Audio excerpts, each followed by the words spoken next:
Light on Life's Difficulties by James Allen. Foreword. When a man enters a dark room he is not sure of his movements. He cannot see objects around him or properly locate them, and is liable to hurt himself by coming into sudden contact with them.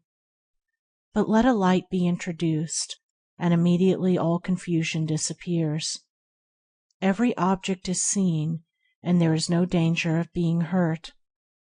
To the majority, life is such a dark room, and their frequent hurts, their disappointments, perplexities, sorrows, and pains are caused by sudden contact with principles which they do not see, and are therefore not prepared to deal with. But when the light of wisdom is introduced into the darkened understanding, confusion vanishes, difficulties are dissolved, and all things are seen in their true place and proportion, and henceforth the man walks open-eyed and unhurt in the clear light of wise comprehension. James Allen. I, Truth, am thy Redeemer. Come to me. Lay down thy sin and pain and wild unrest, and I will calm thy spirit's stormy sea, pouring the oil of peace upon thy breast. Friendless in love, lo, I abide with thee. Defeated and deserted, cast away, what refuge hast thou? Whither canst thou fly? Upon my changeless breast thy burdens lay. I am thy certain refuge, even I. All things are passing, I alone can stay. Lo, I, the great Forsaken, am the friend of the forsaken. I, whom man despise, the weak, the helpless, and despised defend. I gladden aching hearts and weeping eyes. Rest thou in me, I am thy sorrow's end. Lover, friends, and wealth, pleasure and fame, these fail and change, and pass into decay. I blame thee not, nor turn my face away. In my calm bosom hide thy sin and shame. Chapter 1. The Light that Leads to Perfect Peace. This book is intended to be a strong and kindly companion, as well as a source of spiritual renewal and inspiration, to those who aim at a life well lived and made strong and serene. It will help its readers to transform themselves into the ideal character they would wish to be, and to make their life here that blessed thing which the majority only hope for in some future life. Our life is what we make it by our own thoughts and deeds. It is our own state and attitude of mind which determine whether we are happy or unhappy, strong or weak, sinful or holy, foolish or wise. If one is unhappy, that state of mind belongs to himself, and is originated within himself. It is a state which responds to certain outward happenings, but its cause lies within, and not in those outward occurrences. If one is weak in will, he has brought himself to, and remains in, that condition by the course of thought and action which he has chosen and is still choosing.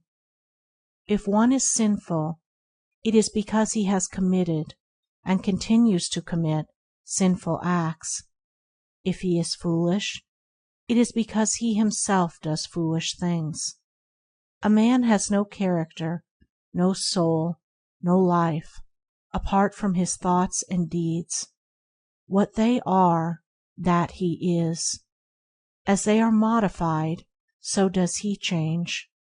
He is endowed with will, and can modify his character. As the carpenter changes the blocks of wood into a beautiful piece of furniture, so can the erring and sin-stricken man change himself into a wise and truth-loving being. Each man is responsible for the thoughts which he thinks and the acts which he does, for his state of mind and the life which he lives.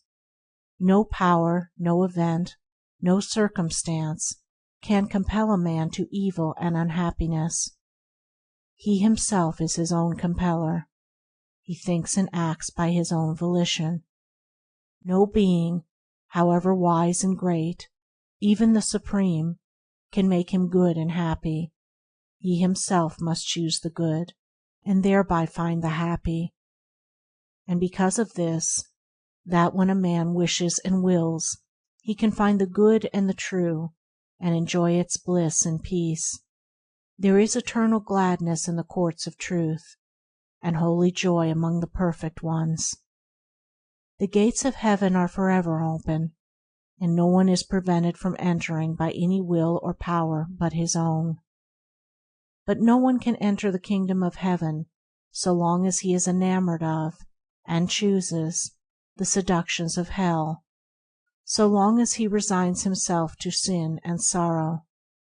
There is a larger, higher, nobler, diviner life than that of sinning and suffering, which is so common, in which indeed nearly all are immersed. A life of victory over sin and triumph over evil, a life wise and happy, kind and tranquil, virtuous and peaceful. This life can be found and lived now, and he who lives it is steadfast in the midst of change, restful among the restless, peaceful though surrounded by strife.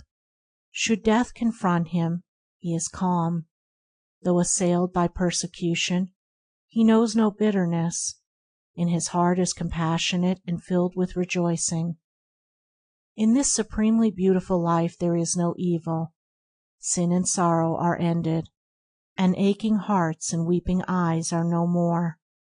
The life of triumph is not for those who are satisfied with any lower conditions. It is for those who thirst for it and are willing to achieve it, who are eager for righteousness as the miser is for gold. It is always at hand, and is offered to all, and blessed are they who accept and embrace it. They will enter the world of truth. They will find the perfect peace. Chapter 2. Light on Facts and Hypotheses. When freedom of thought and freedom of expression abound, there is much controversy and much confusion. Yet it is from such controversial confusion that the simple facts of life emerge, attracting us with their eternal uniformity and harmony, and appealing forcibly to us with their invisible simplicity and truth. We are living in an age of freedom and mental conflict. Never were religious sects so numerous. Schools, philosophical, occult, and otherwise, abound, and each is eager for the perpetuation and dominance of its own explanation of the universe. The world is in a condition of mental ferment. Contradiction has reached the point of confusion, so that the earnest seeker for truth can find no solid rock of refuge in the opposing systems which are presented to him. He is thereby thrown back upon himself, upon those incontrovertible facts of his own being which are ever with him, which are indeed himself, his life. Controversy is arranged around hypotheses, not around facts. Fact is fixed and final. Hypothesis is variable and vanishing. In his present state of development, man is not alive to the beautiful simplicity of facts, nor to the power of satisfaction which is inherent in them. He does not perceive the intrinsic loveliness of truth, but must add something to it. Hence, when fact is named, the question almost invariably arises, how can you explain the fact? And then follows a hypothesis, which leads to another hypothesis, and so on, until the fact is altogether lost sight of amid a mass of contradictory suppositions. Thus arise the sects and controversial schools. The clear perception of one fact will lead to the perception of other facts, but a supposition, while appearing to elucidate a fact, does in reality cover it up. We cannot realize the stately splendor of truth while playing with the gaudy and attractive toys of pretty hypotheses. Truth is not an opinion, nor can an opinion enlarge or adorn it. Fact and supposition are eternally separate, and the cleverest intellectual jugglery, while it may entertain and deceive even the elect, cannot in the slightest degree alter a fact or affect the nature of things as they are. Because of this, the true teacher abandons the devious path of hypotheses and deals only with the simple facts of life. He fixes the attention of men and women upon these, instead of increasing confusion and intensifying wordy warfare by foisting another assumption upon a world already lost and bewildered in a maze of hypotheses. The facts of life are ever before us, and can be understood and known if we but abandon our egotism and the blinding delusions which that egotism creates. Man need not go beyond his own being to find wisdom, and the facts of that being afford a sufficient basis on which to erect a temple of knowledge of such beauty and dimensions that it shall at once emancipate and glorify. Man is, and as he thinks, so he is. A perception and realization of these two facts alone, of man's being and thinking, lead into a vast avenue of knowledge which cannot stop short of the highest wisdom and perfection. One of the reasons why men do not become wise is that they occupy themselves with interminable speculations about a soul separate from themselves, that is, from their own mind, and so blind themselves to their actual nature and being. The supposition of a separate soul veils the eyes of man so that he does not see himself, does not know his own mentality, is unaware of the nature of his thoughts, without which he would have no conscious life. Man's life is actual, his thoughts are actual, his life is actual. To occupy ourselves with the investigation of things that are is the way of wisdom. Man considered as above, beyond, and separate from mind and thought is speculative and not actual, and to occupy ourselves with the study of things that are not is the way of folly. Man cannot be separated from his mind, his life cannot be separated from his thoughts. Mind, thought, and life are as inseparable as light, radiance, and color, and are no more in need of another factor to elucidate them than are light, radiance, and color. The facts are all sufficient, and contain within themselves the groundwork of all knowledge concerning them. Man as mind is subject to change. He is not something made and finally completed, but has within him the capacity for progress. By the universal law of evolution he has become what he is, and is becoming that which he will be. His being is modified by every thought he makes. Every experience affects his character. Every effort he makes changes his mentality. Herein is the secret of man's degradation, and also of his power and salvation, if he but realize this law of change in the right choice of thought. To live is to think and act, and to think and act is to change. While man is ignorant of the nature of thought, he continues to change for better and worse, but being acquainted with the nature of thought, he intellectually accelerates and directs the process of change, and only for the better. What the sum total of a man's thoughts are, that he is. From this sameness of thought with man there is not the slightest fractional deviation. There is a change as a result with the addition and subtraction of thought, but the mathematical law is an invariable quality. Seeing that man is mind, that mind is composed of thought, and that thought is subject to change, it follows that deliberately to change the thought is to change the man. All religions work upon the heart, the thought of man, with the object of directing it into pure and higher channels.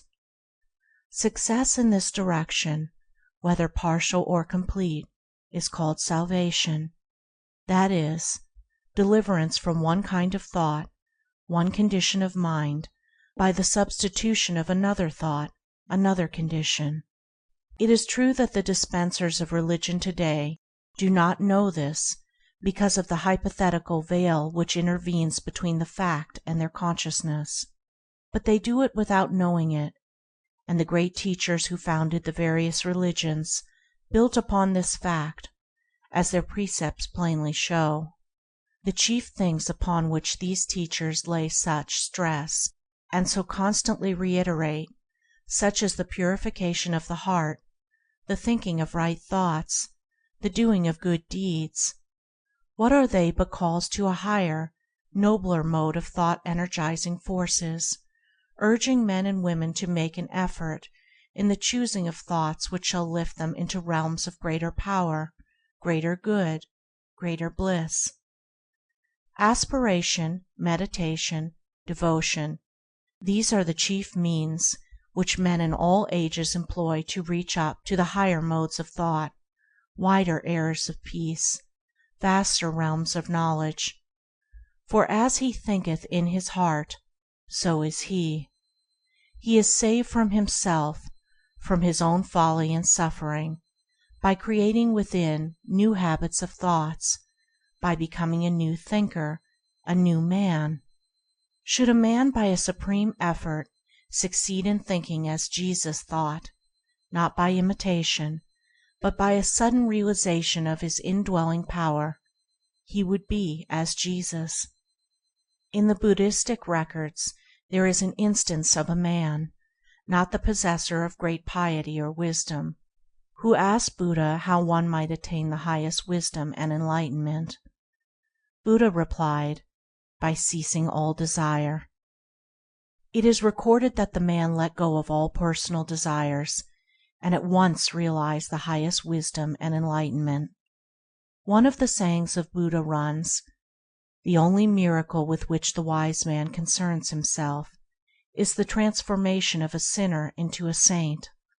Emerson also referred to this transforming power of change of thought when he said, "It is as easy to be great as it is to be small," which is closely akin to that other great and oft repeated but little understood saying, "Be ye therefore perfect, even as your Father which in heaven is perfect." And after all, what is the fundamental difference between a great man and a small one? It is one of thought, of mental attitude. True, it is one of knowledge, but then knowledge cannot be separated from thought. Every substitution of a better for a worse thought is a transforming agency which marks an important advance in knowledge. Throughout the whole range of human life, from the lowest savage to the highest type of man, thought determines character, condition, and knowledge. The mass of humanity moves slowly along the evolutionary path, urged by the blind impulse of its dominant thoughts, as they are stimulated and called forth by external things. But the true thinker, the sage, travels swiftly and intelligently along a chosen path of his own. The multitudes, unenlightened concerning their spiritual nature, are the slaves of thought, but the sage is the master of thought. They follow blindly, he chooses intelligently. They obey the impulse of the moment, thinking of their immediate pleasure and happiness. He commands and subdues impulse, resting upon that which is permanently right. They, obeying blind impulse, violate the laws of righteousness. He, conquering impulse, obeys the laws of righteousness. The sage stands face to face with the facts of life. He knows the nature of thought. He understands and obeys the law of his being. But the sorrow-burdened victim of blind impulse can open his mental eyes and see the true nature of things when he wishes to do so. The sage, intelligent, radiant, calm, and the fool, confused, darkened, disturbed, are one in essence, and are divided only by the nature of their thoughts. When the fool turns away from and abandons his foolish thoughts, and chooses and adopts wise thoughts, lo! he then becomes a sage. Socrates saw the essential oneness of virtue and knowledge, and so every sage sees. Learning may aid and accompany wisdom, but does not lead to it. Only the choosing of wise thoughts, and necessarily the doing of wise deeds, leads to wisdom. A man may be learned in the schools, but foolish in the school of life. Not the committing of words to memory, but the establishing of oneself in purer thoughts, nobler thinking, leads to the peace-giving revelations of true knowledge. Folly and wisdom, ignorance and enlightenment, are not merely the result of thought, they are the thought itself. Both cause and effect, effort and result, are contained in thought. All that we are is the result of what we have thought. It is founded on our thoughts, it is made up of our thoughts. Man is not a being possessing a soul. He himself is soul. He himself is the thinker and doer, actor and knower. His composite mentality is himself. His spiritual nature is rounded by his sphere of thought. He it is that desires and sorrows, enjoys and suffers, loves and hates.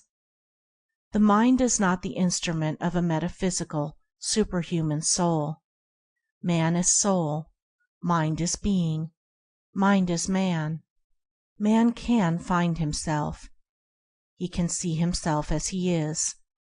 When he is prepared to turn from the illusory and self-created world of hypothesis in which he wanders, and to stand face to face with actuality, then will he know himself as he is.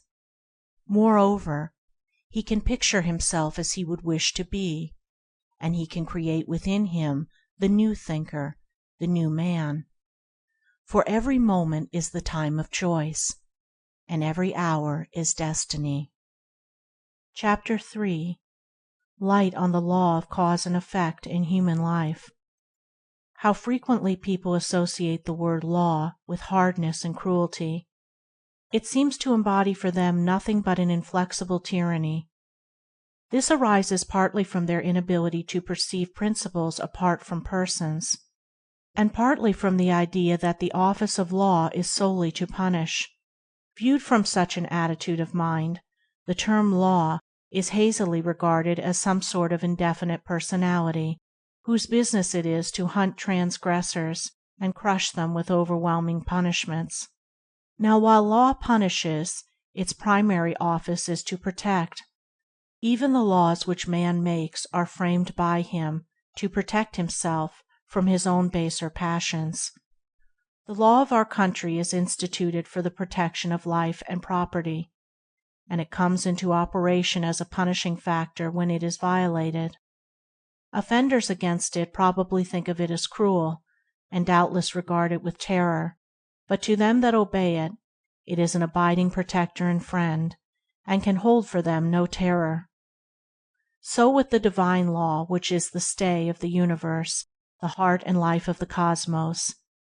It is that which protects and upholds, and it is no less protective in its penalties than in its peaceful blessings. It is, indeed, an eternal protection, which is never for one moment withheld, and it shields all beings against themselves by bringing all violations of itself, whether ignorant or willful, through pain to nothingness. Law cannot be partial. It is an unvarying mode of action, disobeying which we are hurt, obeying we are made happy. Neither protection nor supplication can alter it. For if it could be altered or annulled, the universe would collapse and chaos would prevail. It is not less kind that we should suffer the penalty of our wrongdoing than we should enjoy the blessedness of our right doing. If we could escape the effects of our ignorance and sin, all security would be gone, and there would be no refuge, for we could then be equally doubtful of the result of our wisdom and goodness. Such a scheme would be one of caprice and cruelty, whereas law is a method of justice and kindness. Indeed, the supreme law is the principle of eternal kindness, faultless in its working and infinite in application.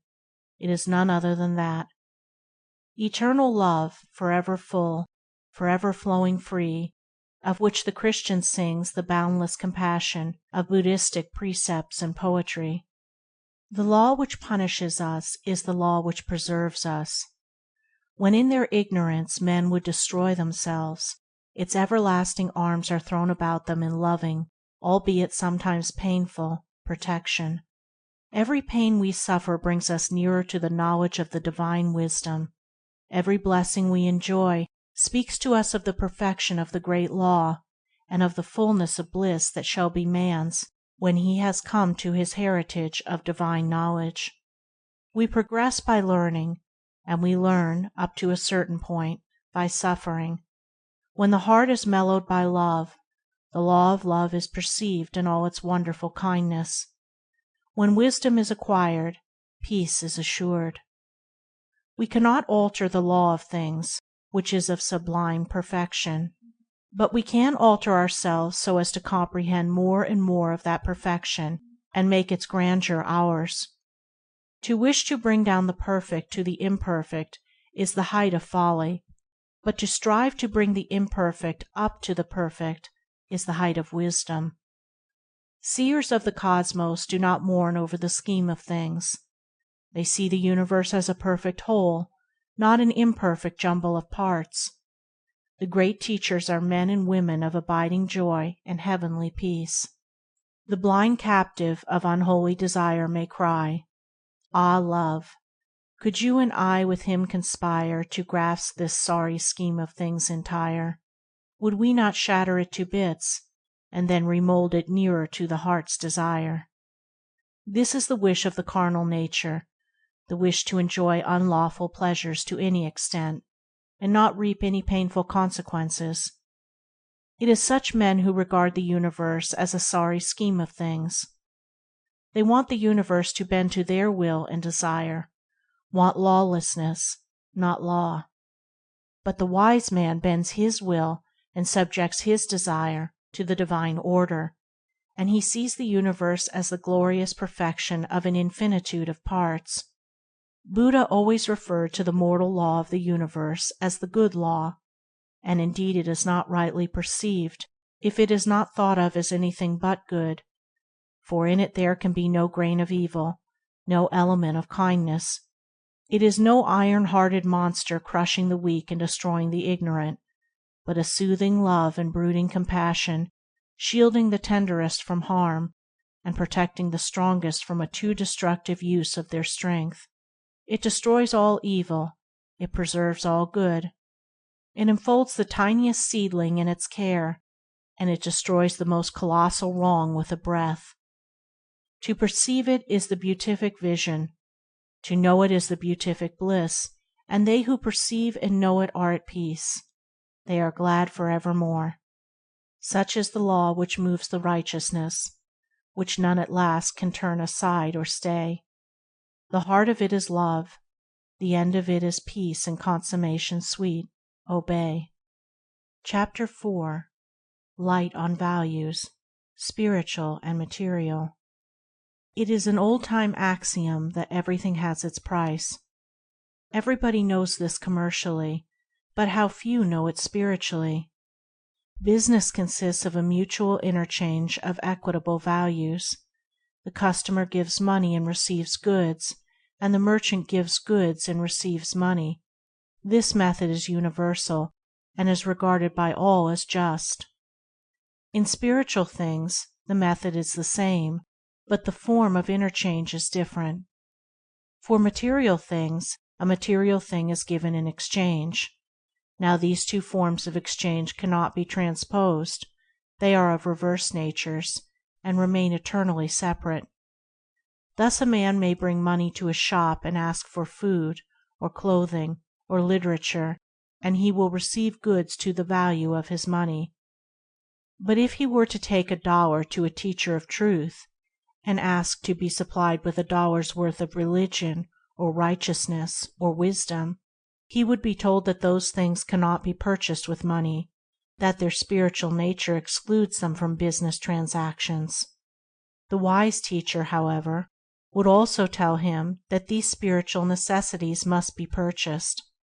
Though money cannot buy them, they have their price, and something must be parted with before they can be received. In a word, instead of offering money, he must offer up self, or selfishness. For so much selfishness given up, so much religion, righteousness, and wisdom would be immediately received, without fail, and with perfect equity.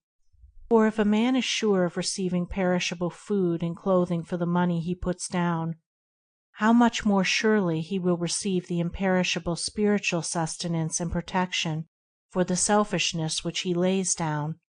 Shall the law operate in the lesser and fail in the greater? Man may fail to observe the law, but the law is infallible. A man may love his money, but he must part with it before he can receive the material comforts of life. Likewise, a man may love his selfish gratifications, but he must give them up before he can receive the spiritual comforts of religion. Now, when a tradesman gives goods for money, it is not that he may keep the money, but that he may give it in exchange for other goods. The primary function of business is not to enable everybody to hoard up money, but to facilitate the interchange of commodities. The miser is the greatest of all failures, and he may die of starvation and exposure while being a millionaire, because he is the worshipper of the letter of money and an ignorer of its spirit, the spirit of mutual interchange. Money is a means, not an end. Its exchange is a sign that goods are being justly given and received. Thus commerce, with all its innumerable ramifications of detail, is reducible to one primary principle, namely, mutual interchange of the material necessities of life. Now let us follow this principle into the spiritual sphere, and trace there its operation. When a spiritual man gives spiritual things, kindness, sympathy, love, and receives happiness in return, it is not that he may hoard and hug to himself that happiness, but that he may give it to others, and so receive back spiritual things. The primary function of spirituality is not to hoard up personal pleasure, but to render actual the interchange of spiritual blessings. The most selfish man, he whose chief object is the getting of happiness for himself, is a spiritual miser. His mind may perish of spiritual destitution, though he be surrounded with the objects which he has obtained to pander to his pleasure, because he is worshipping the letter of happiness and is ignoring its spirit, the spirit of unselfish interchange. The object of selfishness is the getting of personal pleasure or happiness. The object of religion is the diffusion of virtue. Thus religion, with all its innumerable creeds, may be resolved into one primary principle, namely, mutual interchange of spiritual blessings. What, then, are spiritual blessings? They are kindness, brotherliness, goodwill, sympathy, forbearance, patience, trustfulness, peacefulness, love unending, and compassion unlimited. These blessings, these necessities for the starving spirit of man, can be obtained, but their price must be paid.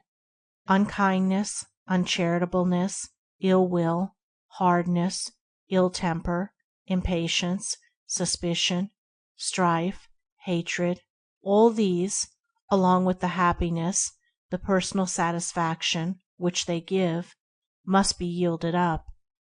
These spiritual coins, dead in themselves, must be parted with, and when parted with, there will be immediately received their spiritual counterparts, the living and imperishable blessings to which they are a means and of which they are a sign. To conclude, when a man gives money to a merchant and receives goods in return, he does not wish to have his money again. He has willingly parted with it forever and is satisfied with the exchange. So when a man gives up unrighteousness in exchange for righteousness, he does not wish to have his selfish pleasures back again. He has given them up forever and is satisfied and at peace. Thus also, when one bestows a gift, even though it may be a material gift, he does not look for the receiver to send him back its value in money, because it is a spiritual deed and not a business transaction. The material thing thus represents the interchange of spiritual blessings, and its accompanying bliss, the bliss of a gift bestowed and that of a gift received. Are not 2 sparrows sold for a farthing? Everything in the universe, every object and every thought, is valued. Material things have a material value, spiritual things have a spiritual value, and to confound these values is not wise. To seek to purchase spiritual blessings with money, or material luxuries with virtue, is the way of selfishness and folly. It is to confound barter with religion and to make a religion of barter.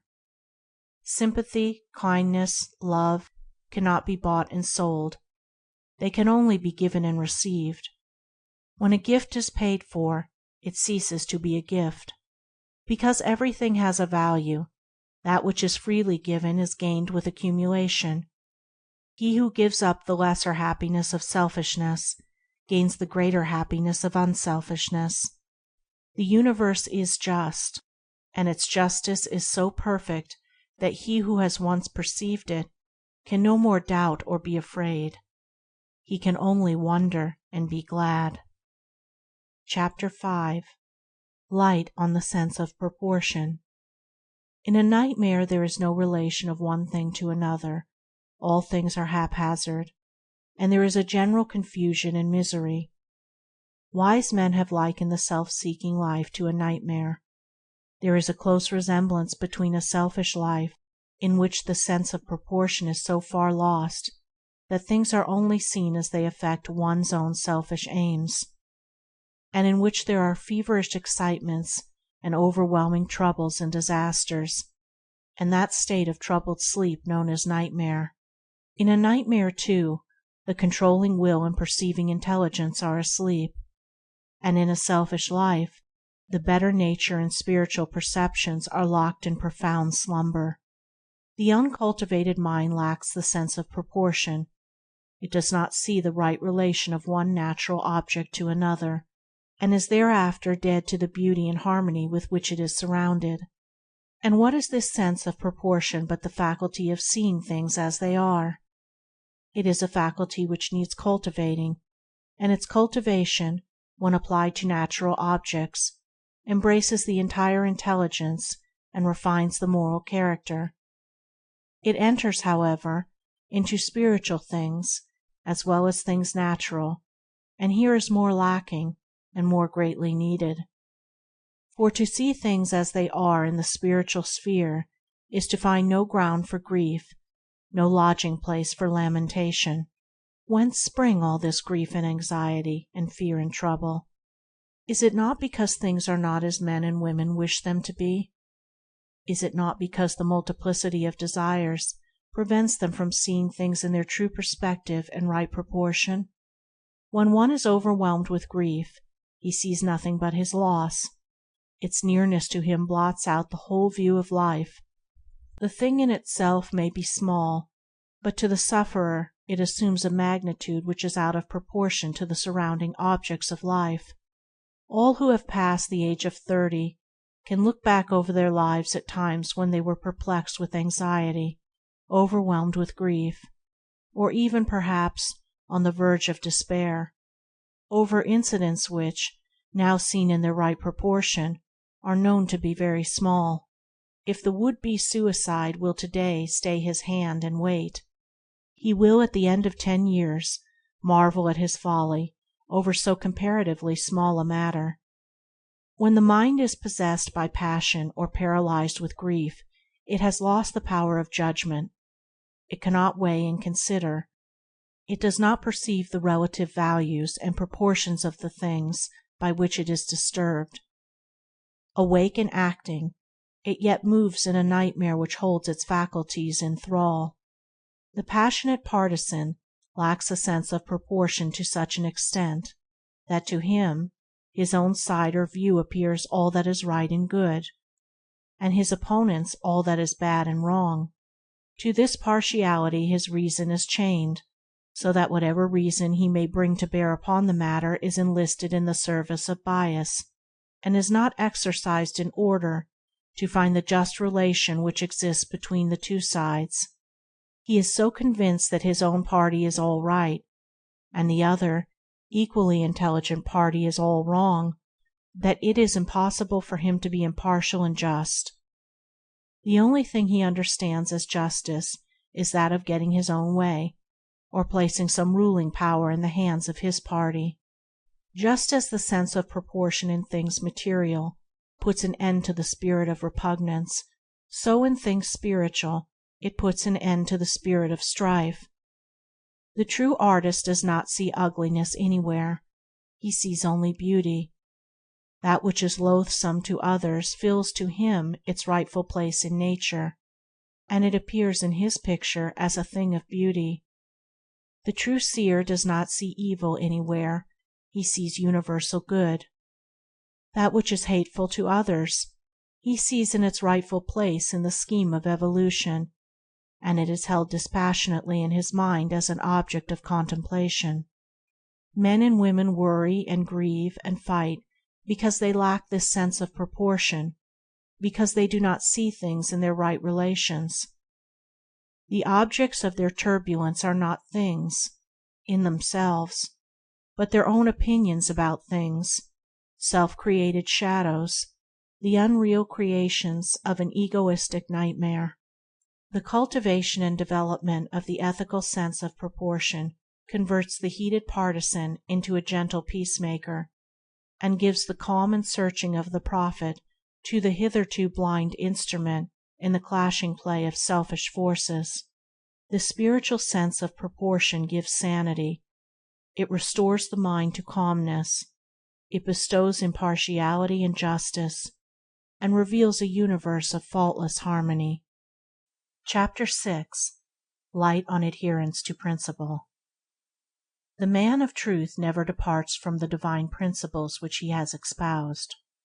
He may be threatened with sickness, poverty, pain, loss of friends and position, yea, even with immediate death, yet he does not desert the principles which he knows to be eternally true.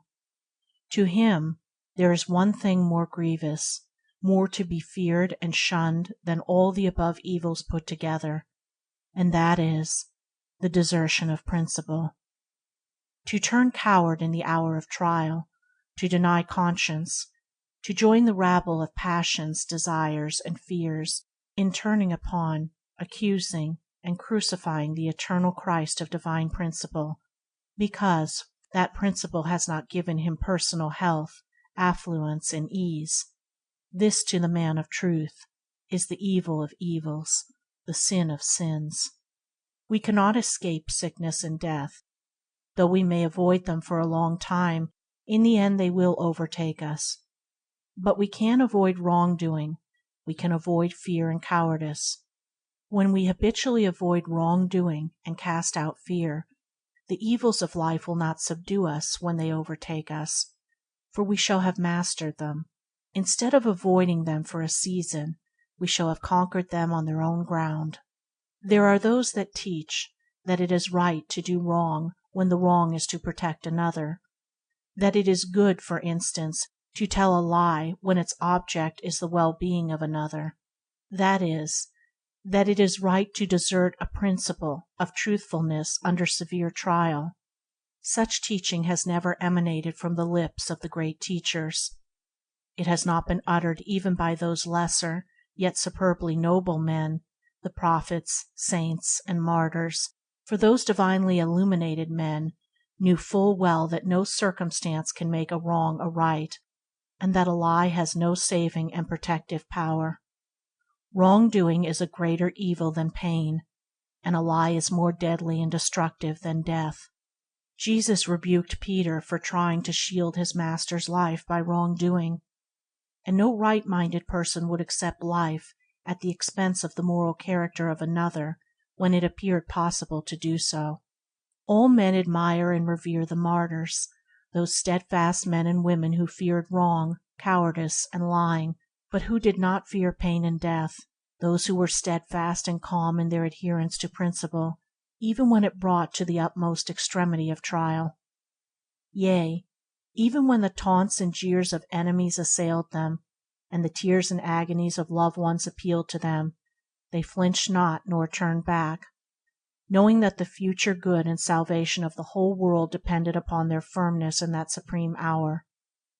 For this, they stand through all time as monuments of virtue, centers of saving and uplifting power for all humankind.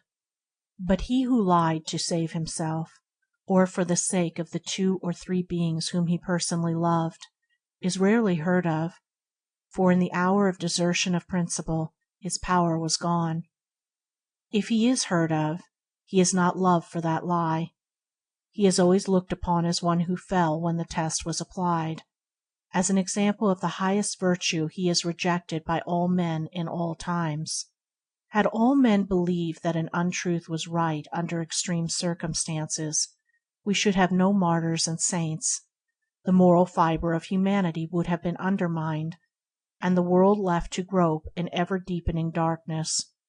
The attitude which regards wrongdoing for the sake of others as the right thing to do is based on the assumption that wrong and untruth are inferior evils to unhappiness, pain, and death. But the man of moral insight knows that wrong and untruth are the greater evils, and so he never commits them, even though his own life or the lives of others appear to be at stake. It is easy for a man in the flowery time of ease or the heyday of prosperity to persuade himself that he is staunchly adhering to principle. But when pain overtakes him, when the darkness of misfortune begins to settle down upon him, and the pressure of circumstances hems him in, then he is on his own trial, and has come to the testing time. In that season it will be brought to light whether he clings to self or adheres to truth. Principles are for our salvation in the hour of need. If we desert them in that hour, how can we be saved from the snares and pains of self? If a man does wrong to his conscience, thinking thereby to avoid some immediate or pressing pain, he does not but increase pain and evil. The good man is less anxious to avoid pain than wrongdoing. There is neither wisdom nor safety in deserting permanent and protective principles when our happiness seems to be at stake. If we desert the true for the pleasant, we shall lose both the pleasant and the true. But if we desert the pleasant for the true, the peace of the truth will soothe away our sorrow. If we barter the higher for the lower, emptiness and anguish will overtake us, and then, having abandoned the eternal, where is our rock of refuge? But if we yield up the lower for the higher, the strength and satisfaction of the higher will remain with us, fullness of joy will overtake us, and we shall find in truth a rock of refuge from the evils and sorrows of life. To find the permanent amid all the changes of life, and having found it, adhere to it under all circumstances. This only is true happiness. This only is salvation and lasting peace. Chapter 7. Light on the Sacrifice of the Self. Self-sacrifice is one of the fundamental principles in the teaching of the great spiritual masters. It consists in yielding up self, or selfishness, so that truth may become the source of conduct. Self is not an entity that has to be cast out, but a condition of mind that has to be converted. The renunciation of self is not the annihilation of the intelligent being, but the annihilation of every dark and selfish desire.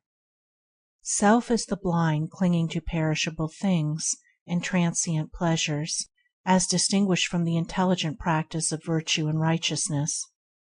Self is the lusting, coveting, desiring of the heart, and it is this that must be yielded up before truth can be known, with its abiding calm and endless peace.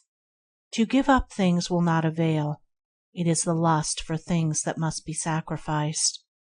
Though a man sacrifice wealth, position, friends, family, home, wife, child, and life also, it will avail nothing if self is not renounced. Buddha renounced the world and all that it held dear to him, but for 6 years he wandered and searched and suffered, and not till he yielded up the desires of the heart did he become enlightened and arrive at peace. By giving up only the objects of self-indulgence, no peace will ensue, but torment will follow. It is self-indulgence, the desire for the object, that must be abandoned. Then peace enters the heart. Sacrifice is painful so long as there is any vestige of self remaining in the heart. While there remains in the heart a lurking desire for an unworthy object or pleasure that has been sacrificed, there will be periods of intense suffering and fierce temptation. But when the desire for the unworthy object or pleasure is put away forever from the mind, and the sacrifice is complete and perfect, then, concerning that particular object or pleasure, there can be no more suffering or temptation. So when self in its entirety is sacrificed, sacrifice, in its painful aspect, is at an end, and perfect knowledge and perfect peace are reached. Hatred is self, covetousness is self, envy and jealousy are self, vanity and boasting are self, gluttony and sensuality are self, lying and deception are self. Speaking evil of one's neighbor is self. Anger and revenge are self. Self-sacrifice consists in yielding up all these dark conditions of mind and heart. The process is a painful one in its early stages, but soon a divine peace descends at intervals upon the pilgrim. Later, this peace remains longer with him, and finally, when the rays of truth begin to be radiated in the heart, remains with him. This sacrifice leads to peace, for in the perfect life of truth there is no more sacrifice and no more pain and sorrow. For when there is no more self, there is nothing to be given up. When there is no more clinging of the mind to perishable things, there is nothing to be renounced. Where all has been laid on the altar of truth, selfish love is swallowed up in divine love. And in divine love there is no thought of self, for there is the perfection of insight, enlightenment, and immortality, and therefore perfect peace. Chapter 8. Light on the Management of the Mind. Following the last chapter, a few hints on the management of one's mind will doubtless be opportune. Before a man can see even the necessity for thorough and complete self-government, he will have to throw off a great delusion in which so many are involved. The delusion of believing that his lapses of conduct are entirely due to those about him and not entirely to himself. I could make far greater progress if I were not hindered by others, or it is impossible for me to make any headway, seeing that I live with such irritable people, are commonly expressed complaints, which spring from the error of imagining that others are responsible for one's own folly. The violent or irritable man always blames those about him for his fits of anger, and by continually living in this delusion, he becomes more and more confirmed in his rashness and perturbations. For how can a man overcome, nay, how can he even try to overcome his weaknesses, if he convinces himself that it springs entirely from the actions of others? Moreover, firmly believing this as he does, he vents his anger more and more upon others in order to make matters better for himself, and so becomes completely lost to all knowledge of the real origin of his unhappy state. Men cast the blame of their unprosperous acts upon the abettors of their own resolve, or anything but their weak guilty selves being responsible for every action. All a man's weaknesses, sins, and falls take rise in his own heart, and he alone is responsible for them. It is true that there are tempters and provokers, But temptations and provocations are powerless to him who refuses to respond to them. Tempters and provokers are but foolish men, and he who gives way to them has become a willing cooperator in their folly. He is unwise and weak, and the source of troubles is in himself. The pure man cannot be tempted. The wise man cannot be provoked. Let a man fully realize that he is absolutely responsible for his every action, and he has already gone a considerable distance along the path which leads to wisdom and peace. For he will then commence to utilize temptation as a means of growth, and the wrong conduct of others he will regard as a test of his own strength. Socrates thanked the gods for the gift of a shrewish wife, in that it enabled him the better to cultivate the virtue of patience. It is a simple and easily perceived truth that we can better grow patient by living with the impatient, better grow unselfish by living with the selfish. If a man is impatient with the impatient, he is himself impatient. If he is selfish with the selfish, then he himself is selfish. The test and measure of virtue is trial, and like gold and precious stones, the more it is tested, the brighter it shines. If a man thinks he has virtue, yet gives way when its opposing vice is presented to him, let him not delude himself. He has not yet attained to the possession of that virtue. If a man would rise and become a man indeed, let him cease to think the weak and foolish thought, "I am hindered by others," and let him set about to discover that he is hindered only by himself. Let him realize that the giving way to another is but a revelation of his own imperfection, and lo, upon him will descend the light of wisdom, and the doors of peace will open unto him, and he will soon become the conqueror of self. The fact that a man is continually troubled and disturbed by close contact with others is an indication that he requires such contact to impel him onward to a clearer comprehension of himself, and toward a higher and more steadfast state of mind. The very things which he regards as insurmountable hindrances will become to him the most valuable aids when he fully realizes his moral responsibility and his innate power to do right.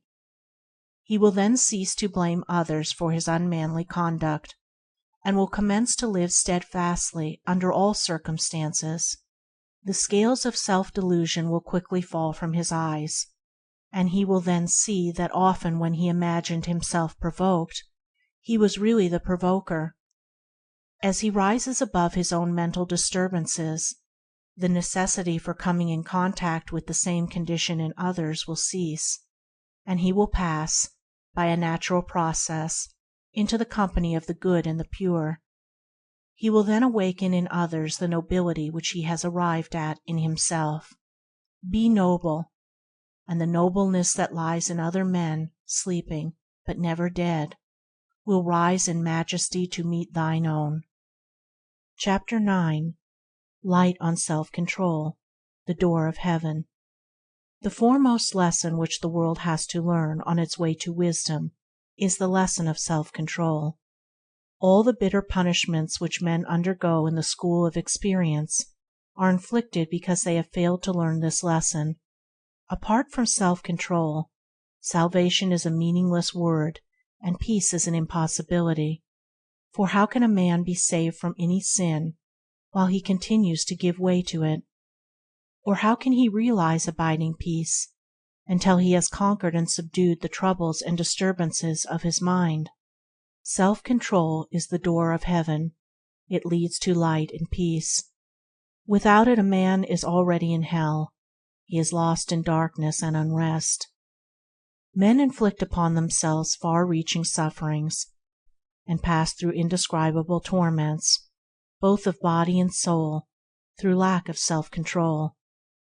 Not until they resort to its practice can their sufferings and torments pass away, for it has no substitute, nothing can take its place, and there is no power in the universe that can do for a man that which he, sooner or later, must do for himself by entering the practice of self-control. By self-control a man manifests his divine power, and ascends toward divine wisdom and perfection. Every man can practice it. The weakest man can begin now, and until he does begin, his weakness will remain, or he will become weaker still. Calling or not calling upon God or Jesus, Brahma or Buddha, spirits or masters, will not avail men who refuse to govern themselves and purify their hearts.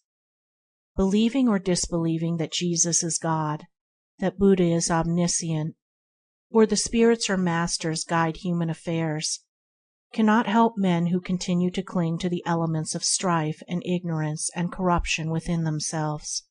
What theological affirmation or denial can justify, or what outward power put right, the man who refuses to abandon a slanderous or abusive tongue, or give up an angry temper, or to sacrifice his impure imaginings? The flower reaches the upper light by first contending with the under darkness, and man can only reach the light of truth by striving against the darkness within himself. The vast importance of self-control is not realized by men, its absolute necessity is not apprehended by them, and the spiritual freedom and glory to which it leads are hidden from their eyes. Because of this, men are enslaved, and misery and suffering ensue. Let a man contemplate the violence, impurity, disease, and suffering which occur upon earth, and consider how much of it is due to want of self-control, and he will gradually come to realize the great need there is for self-control. I say again that self-control is the gate of heaven, for without it neither happiness nor love nor peace can be realized and maintained. In the degree that it is lacked by a man, in just that measure will his mind and life be given over to confusion, and it is because such a large number of individuals have not yet learned to practice it that the enforced restraint of national laws is required for the maintenance of law and order and the prevention of destructive confusion. Self-control is the beginning of virtue, and it leads to the acquisition of every noble attribute. It is the first essential quality in a well-ordered and truly religious life, and it leads to calmness, blessedness, and peace.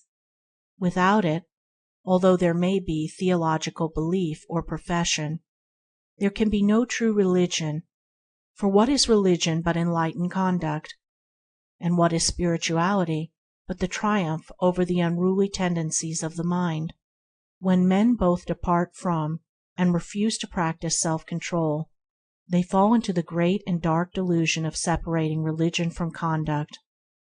Then they persuade themselves that religion consists not in overcoming self and living blamelessly, but in holding a certain belief about Scripture, and in worshipping a certain Savior in a particular way.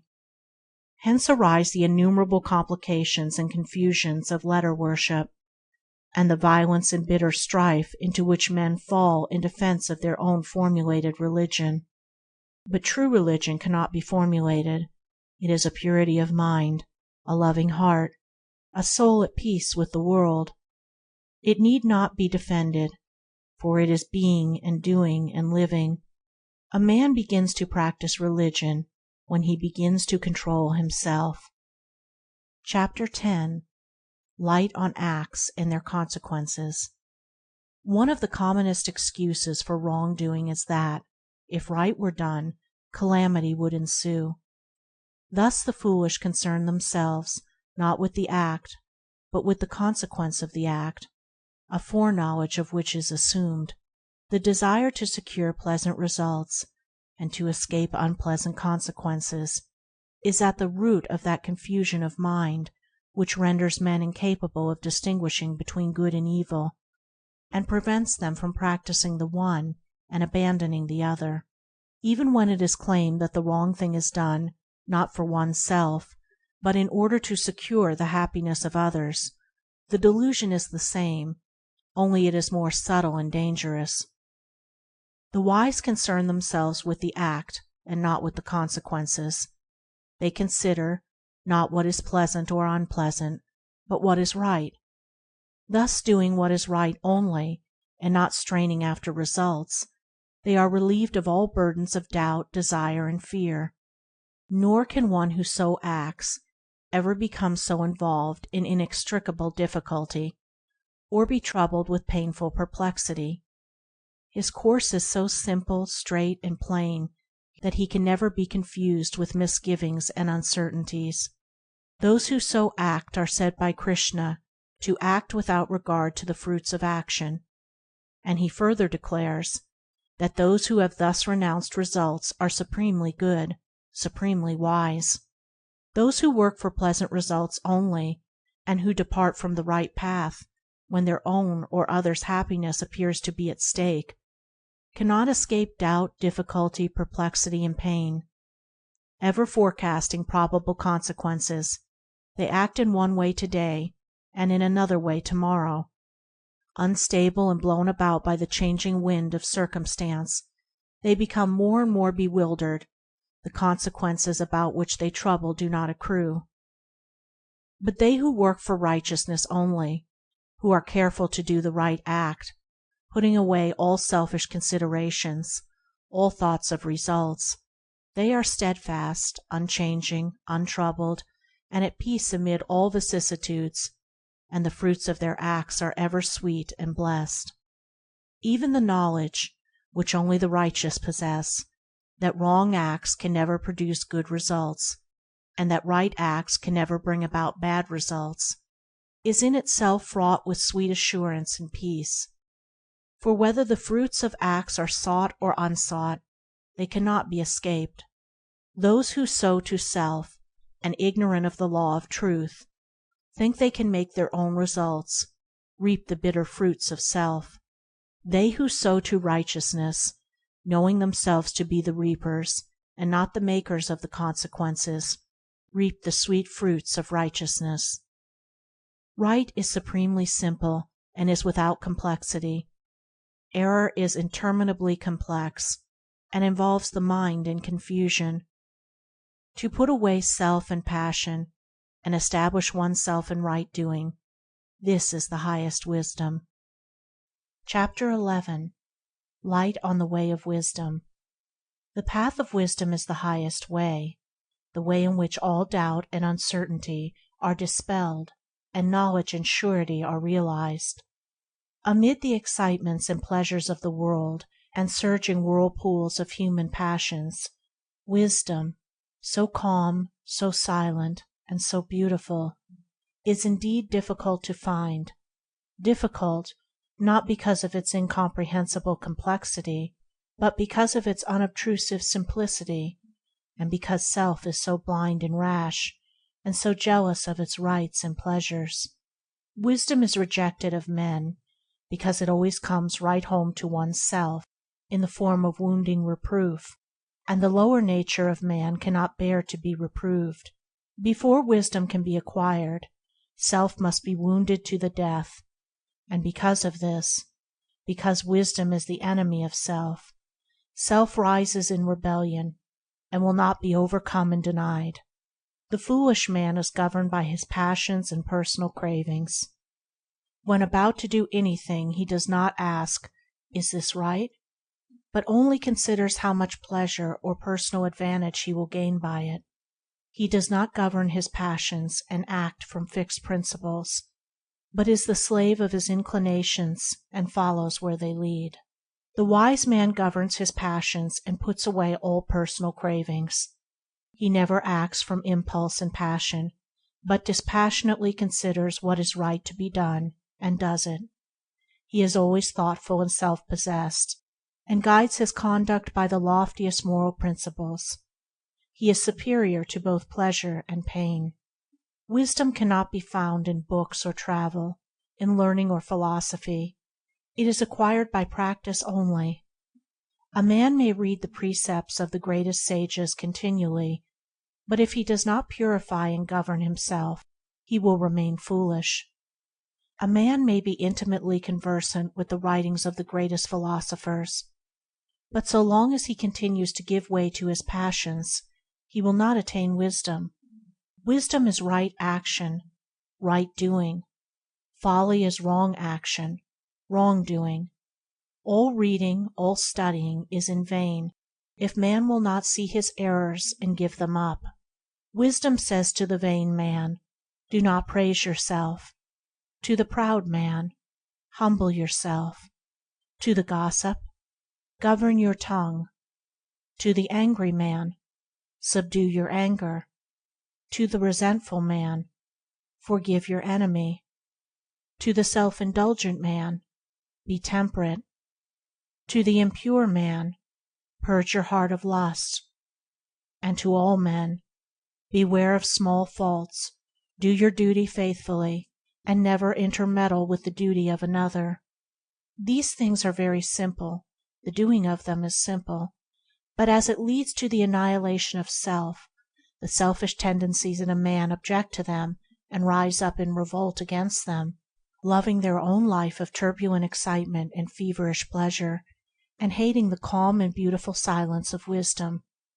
Thus men remain in folly. Nevertheless, the way of wisdom is always open, is always ready to receive the tread of the pilgrim who has grown weary of the thorny and intricate ways of folly. No man is prevented from becoming wise but by himself. No man can acquire wisdom but by his own exertions. And he who is prepared to be honest with himself, to measure the depths of his ignorance, to come face to face with his errors, to recognize and acknowledge his own faults, and at once to set about the task of his own regeneration, such a man will find the way of wisdom. Walking with humble and obedient feet, he will in due time come to the sweet city of deliverance. Chapter 12. Light on Disposition. I cannot help it, it is my disposition. How often one hears this expression as an excuse for wrongdoing. What does it imply? This, that the person who utters it believes that he has no choke in the matter, that he cannot alter his character. He believes that he must go on doing the wrong thing to the end of his days because he was born so, or because his father or grandfather was like that, or, if not these, then someone along the family line 100 or 200 or 300 years ago must have been afflicted, and therefore he is and must remain so. Such a belief should be uprooted, destroyed, and cast away, for it is not only without reason, it is a complete barrier to all progress, to all growth in goodness, to all development of character and noble expansion of life. Character is not permanent. It is, indeed, one of the most changeable things in nature. If not changed by a conscious act of the will, it is being continually modified and reformed by the pressure of circumstances. Disposition is not fixed, except in so far as one fixes it by continuing to do the same thing, and by persistence in the stubborn belief that he cannot help it. As soon as one gets rid of that belief, he will find that he can help it. Further, he will find that intelligence and will are instruments which can mold disposition to any extent, and that, too, with considerable rapidity if one is in earnest. What is disposition but a habit formed by repeating the same thing over and over again? Cease repeating, doing, the same thing, and lo, the disposition is changed, the character is altered.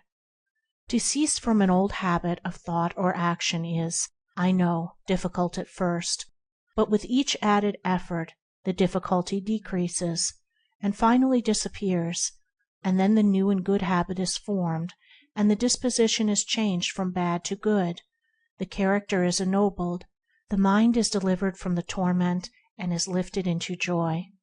There is no need for anyone to remain the slave of a disposition which causes him unhappiness, and which he himself regards as undesirable. He can abandon it, he can break away from the slavery, he can deliver himself and be free.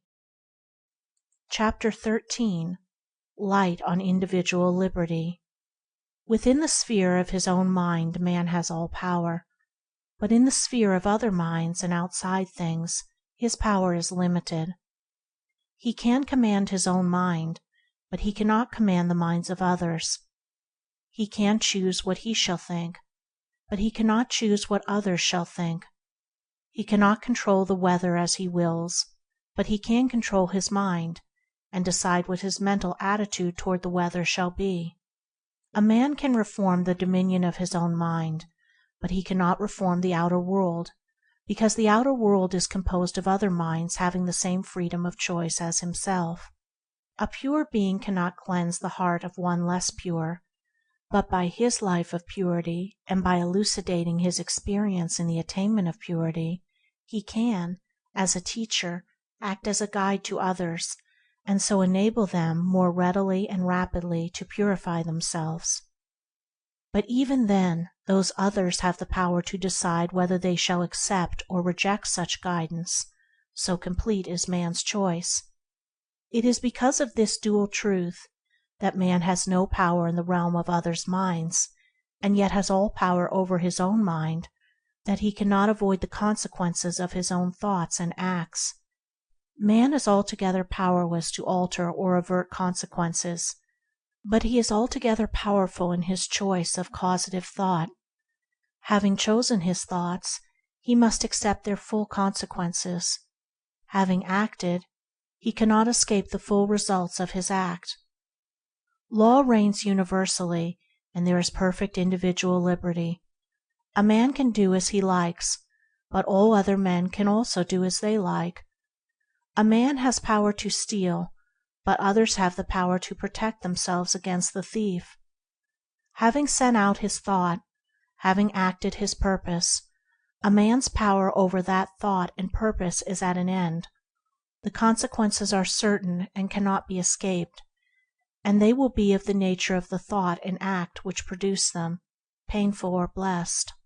Seeing that a man can think and do as he chooses, and that all others have the like liberty, a man has to learn, sooner or later, to reckon with other minds, and until he does this, he will be ceaselessly involved in suffering.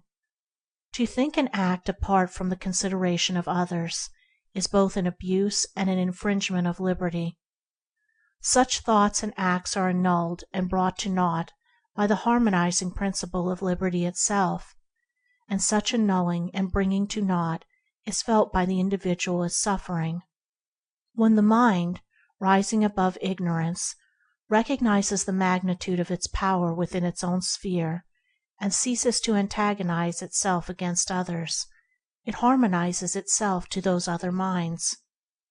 Having acknowledged their freedom of choice, it has then realized spiritual plenitude and the cessation of suffering. Selfishness, egotism, and despotism are, from the spiritual standpoint, transferable terms. They are one and the same thing. Every selfish thought or act is a manifestation of egotism, is an effort of despotism, and is met with suffering and defeat. It is annulled because the law of liberty cannot, even in the smallest particular, be annulled. If selfishness could conquer, liberty would be non-existent, but selfishness fails of all results but pain, because liberty is supreme. An act of selfishness contains two elements of egotism, namely, the denial of liberty of others, and the assertion of one's own liberty beyond its legitimate sphere. It thereby destroys itself. Despotism is death. Man is not the creature of selfishness, he is the maker of it. It is an indication of his power to disobey even the laws of his own being. Selfishness is power without wisdom. It is energy wrongly directed. A man is selfish because he is ignorant of his nature and power as a mental being. Such ignorance and selfishness entails suffering, and by repeated suffering and age-long experience, he at last arrives at knowledge and the legitimate exercise of his power. The truly enlightened man cannot be selfish. He cannot accuse others of selfishness, or try to coerce them into being unselfish. The selfish man is eager to bend others to his own way and will, believing it to be the only right way for all. He thereby ignorantly wastes himself in trying to check in others the power which he freely exercises himself, namely, the power to choose their own way and exercise their own will. By so doing, He places himself in direct antagonism with the like tendencies and the freedom of other minds, and brings into operation the instruments of his own suffering. Hence the ceaseless interplay of conflicting forces, the unending fires of passion, the turmoil, strife, and woe. Selfishness is misapplied power. The unselfish man is he who, ceasing from all personal interference, abandons the "I" as the source of judgment. Having recognized his unlimited freedom through the abandonment of all egotism, even in thought, he refrains from encroachment upon the boundless freedom of others. He realizes the legitimacy of their choice and their right to the free employment of their power. However others may choose to act toward such a man, it can never cause him any trouble or suffering, because he is perfectly willing that they should so choose to act, and he harbors no wish that they should act in any other way. He realizes that his sole duty, as well as his entire power, lies in acting rightly toward them, and that he is in no way concerned with their actions toward him. That is both their choice and their business. To the unselfish man, therefore, malice, envy, backbiting, jealousy, accusation, condemnation, and persecution have passed away. Having ceased to practice these things, he is not disturbed when they are hurled at him. Thus liberation from sin is liberation from suffering. The selfless man is free. He has made the servitude of sin impossible. He has broken every bond. Chapter 14. Light on the blessing and dignity of work. That labor is life is a principle pregnant with truth, and one which cannot be too often repeated or too closely studied and practiced. Labor is so often regarded as an irksome and even degrading means of obtaining ease and pleasure, and not as what it really is, a thing happy and noble in itself. The lesson contained in the maxim needs to be taken to heart and more thoroughly learned. Actively, both mental and physical, is the essence of life. The complete cessation of life is death, and death is immediately followed by corruption. Ease and death are closely related. The more there is of activity, the more abounding is life. The brain worker, the original thinker, the man of unceasing mental activity, is the longest lived man in a community. The agricultural laborer, the gardener, the man of unceasing physical activity, comes next with lengthened years. Pure-hearted, healthy-minded people love work and are happy in their labors.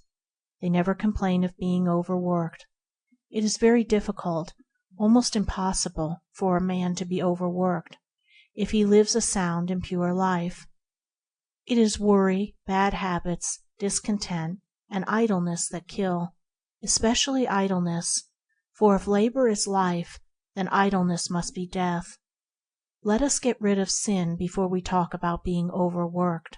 There are those who are afraid of work, regarding it as an enemy, and who fear a breakdown by doing too much. They have to learn what a health-bestowing friend work is. Others are ashamed of work, looking upon it as a degrading thing to be avoided. The pure in heart and sound in head are neither afraid nor ashamed of work, and they dignify whatsoever they undertake. No necessary work can be degrading, but if a man regards his work as such, he is already degraded, not by his task, but by his slavish vanity. Man hath his daily work of body and mind appointed, which declares his dignity. The idle man who is afraid of work, and the vain man who is ashamed of it, are both on the way to poverty, if they are not already there. The industrious man who loves work, and the man of true dignity who glorifies work, are both on their way to affluence, if they are not already there. The lazy man is sowing the seeds of poverty and crime. The vain man is sowing the seeds of humiliation and shame. The industrious man is sowing the seeds of affluence and virtue. The dignified worker is sowing the seeds of victory and honor. Deeds are seeds, and the harvest will appear in due season. There is a common desire to acquire riches with as little effort as possible, which is a kind of theft. To try to obtain the fruits of labor without laboring is to take the fruits of another man's labor. To try to get money without giving its equivalent is to take that which belongs to another and not oneself. What is theft but this frame of mind carried to its logical extreme? Let us rejoice in our work. Let us rejoice that we have the strength and capacity for work, and let us increase that strength and capacity by unremitting labor. Whatever our work may be, it is noble, and will be perceived by the world as noble, if we perform it with a noble spirit. The virtuous do not despise any labor which falls on their lot, and he who works and faints not, who is faithful, patient, and uncompromising, even in the time of poverty, he will surely at last eat of the sweet fruits of his labor. Yea, even while he labors and seems to fail, happiness will be his constant companion. For blessed is the man that has found his work. Let him ask no other blessedness. Chapter 15. Light on Good Manners and Refinement. More upward, working out the beast, and let the ape and tiger die. All culture is getting away from the beast. Evolution is a refining process, and the unwritten laws of society are inherent in the evolutionary law. Education is intellectual culture. The scholar is engaged in purifying and perfecting his intellect. The spiritual devotee is engaged in purifying and perfecting his heart. When a man aspires to nobler heights of achievement and sets about the realization of his ideal, he commences to refine his nature, and the more pure a man makes himself within, the more refined, gracious, and gentle will be his outward demeanor. Good manners have an ethical basis, and cannot be divorced from religion. To be ill-mannered is to be imperfect, for what are ill manners but the outward expression of inward defects?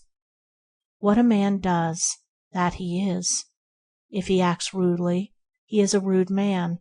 If he acts foolishly, he is a foolish man. If he acts gently, he is a gentleman. It is a mistake to suppose that a man can have a gentle and refined mind behind a rough and brutal exterior, though such a man may possess some strong animal virtues, as the outer is an expression of the inner. One of the steps in the Noble Eightfold Path to Perfection as expounded by Buddha is right conduct or good behavior. It should be plain to all that the man who has not yet learned how to conduct himself toward others in a kindly, gracious, and unselfish spirit has not entered the pathway of the holy life. If a man refines his heart, he will refine his behavior. If he refines his behavior, it will help him to refine his heart. To be coarse, brutish, and snappish may be natural to the beast, but the man who aspires to be an even or endurable member of society, not to mention the higher manhood, will at once purge away any such bestial traits that may possess him. All these things which aid in man's refinement, such as music, painting, poetry, manners, are servants and messengers of progress. Man degrades himself when he imitates the brute. Let us not mistake barbarism for simplicity or vulgarity for honesty. Unselfishness, kindliness, and consideration for others will always be manifested outwardly as gentleness, graciousness, and refinement. To effect these graces by stimulating them may seem to succeed, but it does not. Affection and hypocrisy are soon divulged. Every man's eye, sooner or later, pierces through their flimsiness, and ultimately none but the actors of them are deceived. As Emerson says, "What is done for effect is seen to be done for effect, and what is done for love is felt to be done for love." Children who are well bred are taught always to consider the happiness of others before their own, to offer others the most comfortable seat, the choicest fruit, the best tidbit, and so on, and also to do everything, even the most trivial acts, in the right way. And these two things, unselfishness and right action, are at the basis not only of good manners, but of all ethics, religion, and true living. They represent power and skill. The selfish man is weak and unskillful in his actions. Unselfishness is the right way of thinking. Good manners are the right way of acting. As Emerson again says, "There is always a way of doing everything, if it be to boil an egg. Manners are the happy way of doing things right." It is a frequent error among men to imagine that the higher life is an ideal, something quite above and apart from the common details of life, and that to neglect these or to perform them in a slovenly manner is an indication that the mind is preoccupied on higher things, whereas it is an indication that the mind is becoming inexact, dreamy, and weak, instead of exact, wide awake, and strong. No matter how apparently trivial the thing is which has to be done, there is a right way of doing it, and to do it in the right way saves friction, time, and trouble, conserves power, and develops grace, skill, and happiness.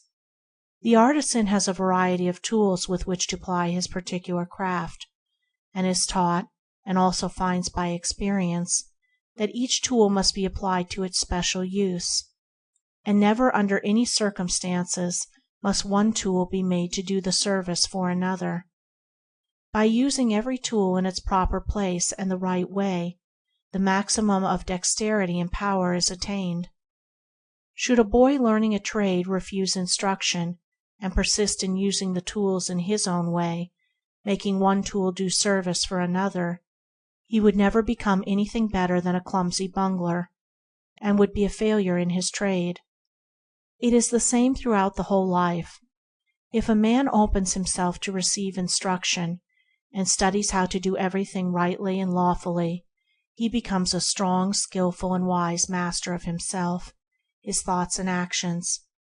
But if he persists in following his momentary impulses, and doing everything as he feels prompted, not exercising thoughtfulness, and rejecting instruction, such a man will attain to nothing better than a slovenly and bungling life. Confucius paid the strictest attention to dress, eating, deportment, passing speech, to all the so-called trivialities of life, as well as to the momentous affairs of state and the lofty moral principles which he expounded. He taught his disciples that it is a sign of a vulgar and foolish mind to regard anything as trivial that is necessary to be done, that the wise man pays attention to all his duties, and does everything wisely, thoughtfully, and rightly. It is not an arbitrary edict of society that the man who persists in eating with his knife be rejected, for a knife is given to cut with, and a fork to eat with, and to put things to wrong and slovenly uses, even in the passing details of life, does not make for progress, but is retrogressive and makes for confusion. It is not a despotic condition in the law of things that so long as a man persists in thinking and acting unkindly toward others, he shall be shut out from heaven. He shall remain in the outer pain and unrest, for selfishness is disruption and disorder. The universe is sustained by exactness. It rests on order. It demands right doing, and the searcher of wisdom will watch all his ways. He will think purely, speak gently, and act graciously, refining his entire nature, both in the letter and the spirit. Chapter 16. Light on Diversities of Creeds. Those who depart from the common track in matters of faith, and strike out independently in search of the higher life, as distinguished from the letter of religious dogma, are apt to sink into a pitfall which awaits them at the first step, namely, the pitfall of pride. Attacking creeds and speaking contemptuously of the orthodox, as though orthodoxy were synonymous with evil, are not uncommon practices among those who fondly imagine that they are in possession of greater spiritual light. Departure from orthodoxy does not by any means include departure from sin. Indeed, it is frequently accompanied with increased bitterness and contempt. Change of opinion is one thing, Change of heart is quite another. To withdraw one's adherence from creeds is easy. To withdraw one's self from sin is more difficult. Hatred and pride, and not necessarily orthodoxy and conformity, are the things to be avoided. One's own sin, and not another man's creed, is the thing to be despised. The right-minded man cannot pride himself on being broader than others, or assume that he is on a higher plane than others, or think with self-righteous contempt of those who still cling to some form of letter worship which he has abandoned. Applying the words narrow, bigoted, and selfish to others is not the indication of an enlightened mind. No person would wish these terms to be applied to himself, and he who is becoming truly religious does not speak of others in words which would wound him were they directed toward himself. Those who are learning how to exercise humility and compassion are becoming truly enlightened, thinking lowly of themselves and kindly of others, condemning their own sins with merciless logic, and thinking with tender pity of the sins of others. They develop that insight into the nature and law of things which enables them to see the truth that is in others and in the religions of others. They do not condemn their neighbor because he holds a different faith, or because he adheres to a formal creed. Creeds must be, and he who performs faithfully his duty in his own particular creed, not interfering with or condemning his neighbor in the performance of his duty, is bringing the world nearer to perfection and peace. Amid all the diversities of creeds, there is a unifying power of undying and unalterable love, and he or she who has love has entered into sympathetic union with all. He who has acquired the true spirit of religion, who has attained to pure insight and deep charity of heart, will avoid all strife and condemnation. He will not fall into the delusion of praising his own sect, should he belong to one, and try to prove that it alone is right, or disparage other sects and try to prove that they are false. As the true man does not speak in praise of himself or his own work, so the man of humility, charity, and wisdom does not speak of his own sect as being superior to all others. He does not seek to elevate his own particular religion by picking holes in forms of faith which are held sacred by others. Nothing more explicit and magnanimous has ever been uttered in reference to this particular phase of the practice of charity than is to be found in the 12th edict of Ashoka, the great Indian ruler and saint, who lived some 2 or 3 centuries previous to the Christian era, and whose life, dedicated to the spread of truth, testified to the beauty of his words. The edict runs thus: There should be no praising of one's own sect and decrying of other sects, but on the contrary, a rendering of honor to other sects for whatever cause honor may be due. By so doing, both one's own sect may be helped forward, and the other sects will be benefited. By acting otherwise, one's own sect will be destroyed in injuring others. Whosoever exalts his own sect by decrying others does so doubtless out of love for his own sect, thinking to spread abroad the fame thereof, but on the contrary, he inflicts the more an injury upon his own sect. These are wise and holy words. The breath of charity is in them, and they may be well pondered upon by those who are anxious to overthrow, not the religions of other men, but their own shortcomings.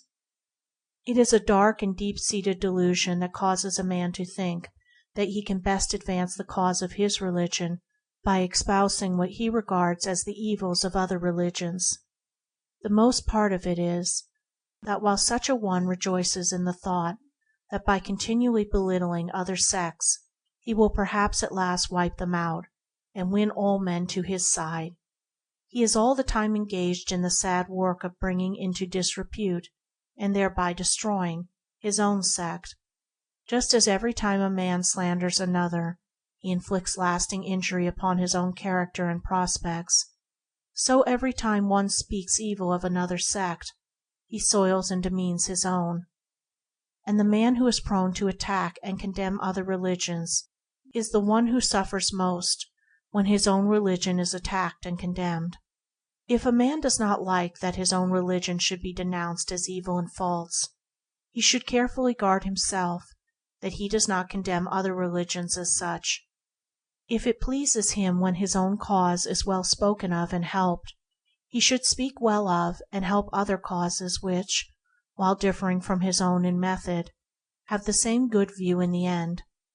In this way he will escape the errors and miseries of sectarian strife, and will perfect himself in divine charity. The heart that has embraced gentleness and charity avoids all those blind passions which keep the fires of party strife, violence, persecution, and bitterness burning from age to age. It dwells in thoughts of pity and tenderness, scorning nothing, despising nothing, and not stirring up animosity. For he who acquires gentleness gains that clear insight into the great law which cannot be obtained in any other way. He sees that there is good in all sects and religions, and he makes that good his own. Let the truth seeker avoid divisions and offending distinctions, and let him strive after charity, for charity does not slander, backbite, or condemn. It does not think of trampling down another's and elevating its own. Truth cannot contradict itself.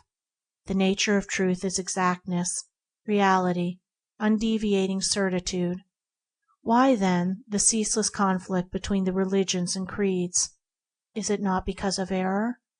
Contradiction and conflict belong to the domain of error, for error, being confusion, is in the nature of self-contradiction. If the Christian says, "My religion is true, and Buddhism is false," and if the Buddhist says, "Christianity is false, and Buddhism is true," we are confronted with an irreconcilable contradiction, for these two religions cannot be both true and false. Such a contradiction cannot come from truth, and must therefore spring from error. But if both these religious partisans should now say or think, "Yes, truly the contradiction springs from error, but the error is in the other man and his religion, and not me and mine," this does but intensify the contradiction. From where then springs the error, and where is truth? Does not the very attitude of mind which these men adopt toward each other constitute the error?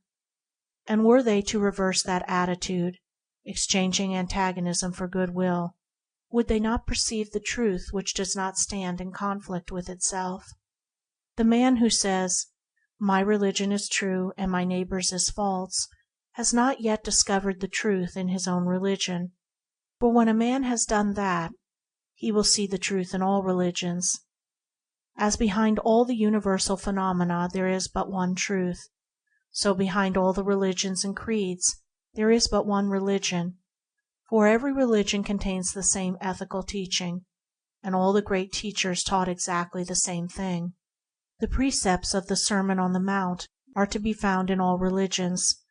The life which these precepts demand was lived by the great teachers and many of their disciples, for the truth is a pure heart and a blameless life, and not a set of dogmas and opinions.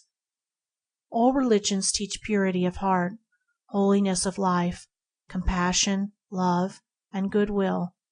They teach the doing of good deeds and the giving up of selfishness and sin. These things are not dogmas, theologies, and opinions. They are things to be done, things to be practiced, to be lived. Men do not differ about these things, for they are the acknowledged verities of every sect. What then do they differ about? About their opinions, their speculations, their theologies. Men differ about that which is unreal, not that which is real. They fight over error, and not over truth. The very essential of all religion and religions is that before a man can know anything of truth, he must cease from fighting his fellow man, and shall learn to regard him with goodwill and love. How can a man do this while he is convinced that his neighbor's religion is false, that it is his duty to do all that he can to undermine and overthrow it? This is not doing unto others as we would that they should do to us. That which is true and real is true and real everywhere and always. There is no distinction between the pious Christian and the pious Buddhist. Purity of heart, piety of life, holy aspirations, and the love of truth are the same in the Buddhist as the Christian. The good deeds of the Buddhist are not different from the good deeds of the Christian. Remorse for sin and sorrow for wrong thoughts and deeds springs in the hearts, not only of Christians, but of men and women of all religions. Great is the need of sympathy. Great is the need of love. All religions are the same in that they teach the same fundamental truths, but men, instead of practicing these truths, engage opinions and speculations about things which are outside the range of knowledge and experience, and it is in defending and promulgating their own particular speculations that men become divided and engage in conflict with each other. Condemnation is the beginning of persecution. The thought, "I am right and you are wrong," is a seed prolific of hatred. It was out of this seed that the Spanish Inquisition grew. He who would find the universal truth must abandon egotism and quench the hateful flames of condemnation. He must remove from his heart the baneful thought, "All others are wrong," and think the illuminating thought, "It is I who am wrong." And having thus thought, he will cease from sin and will live in love and goodwill toward all, making no distinctions, engaging in no divisions, a peacemaker and not a partisan. Thus living charitably disposed to all, he will become one with all. He will comprehend the universal truth, the eternal religion. For while error and selfishness divide, truth demonstrates truth, and religion unifies. Chapter 17. Light on Law and Miracle. The love of the wonderful is an element in human nature, which, like passions and desires, requires to be curbed, directed, and finally transmuted. Otherwise superstition and the obscuration of reason and insight cannot be avoided. The idea of a miracle must be transcended before the orderly, eternal, and beneficent nature of the law can be perceived. Then peace and certainty, which knowledge bestows, can be enjoyed. Just as a child, when its eyes are opened to the phenomena of this world, becomes involved in wonder and revels in tales of giants and fairies, so when a man first opens his mental eyes to spiritual things, does he become involved in stories of marvels and miracles. As a child at last becomes a man and leaves behind the crudities of childhood, understanding more accurately the relative nature of the phenomena around him, so with a fuller spiritual development and greater familiarity with the inner realities, a man at last leaves behind the era of childish wonderment. He comes into touch with the law of things and governs his life by principles that are fixed and invariable. Law is universal and eternal, and although vast areas of knowledge are waiting to be revealed, cause and effect will ever prevail. Every new discovery, every truth revealed, will serve to bring one nearer to the realization of the beauty, stability, and supremacy of the law. And very gladdening it is to know that the law is inviolable and eternal throughout every department of nature, for then we know that the same operations of the universe are ever the same, and can therefore be discovered, understood, obeyed. This is a ground of certainty, and therefore of great hope and joy. The idea of miracle is a denial of law, and the substitution of an arbitrary and capricious power. It is true that around the lives of the great teachers of humanity, stories of miracles have grown, but they have emanated from the undeveloped minds of the people, not from the teachers themselves. Lao Tzu expounded the supreme law, or reason, which admits no miracle, yet his religion has today become so corrupted with the introduction of the marvelous as to be little better than a mass of superstition. Even Buddhism, whose founder declared that, seeing the law of karma, cause and effect, governs all things, the disciple who aims at performing miracles does not understand the doctrine, and that the desire to perform miracles arises either from covetousness or vanity, has surrounded, in its corrupted form, the life of its great Master with a number of miracles. Even during the lifetime of Ramakrishna, the Hindu teacher who died in 1886, and who was regarded by his disciples as an incarnation of Deity to this age, all sorts of miracles were attributed to him by the people, and are now associated with his name. Yet, according to Max Muller, these miracles are without any foundation of evidence or fact, and Ramakrishna himself ridiculed and repudiated miracle.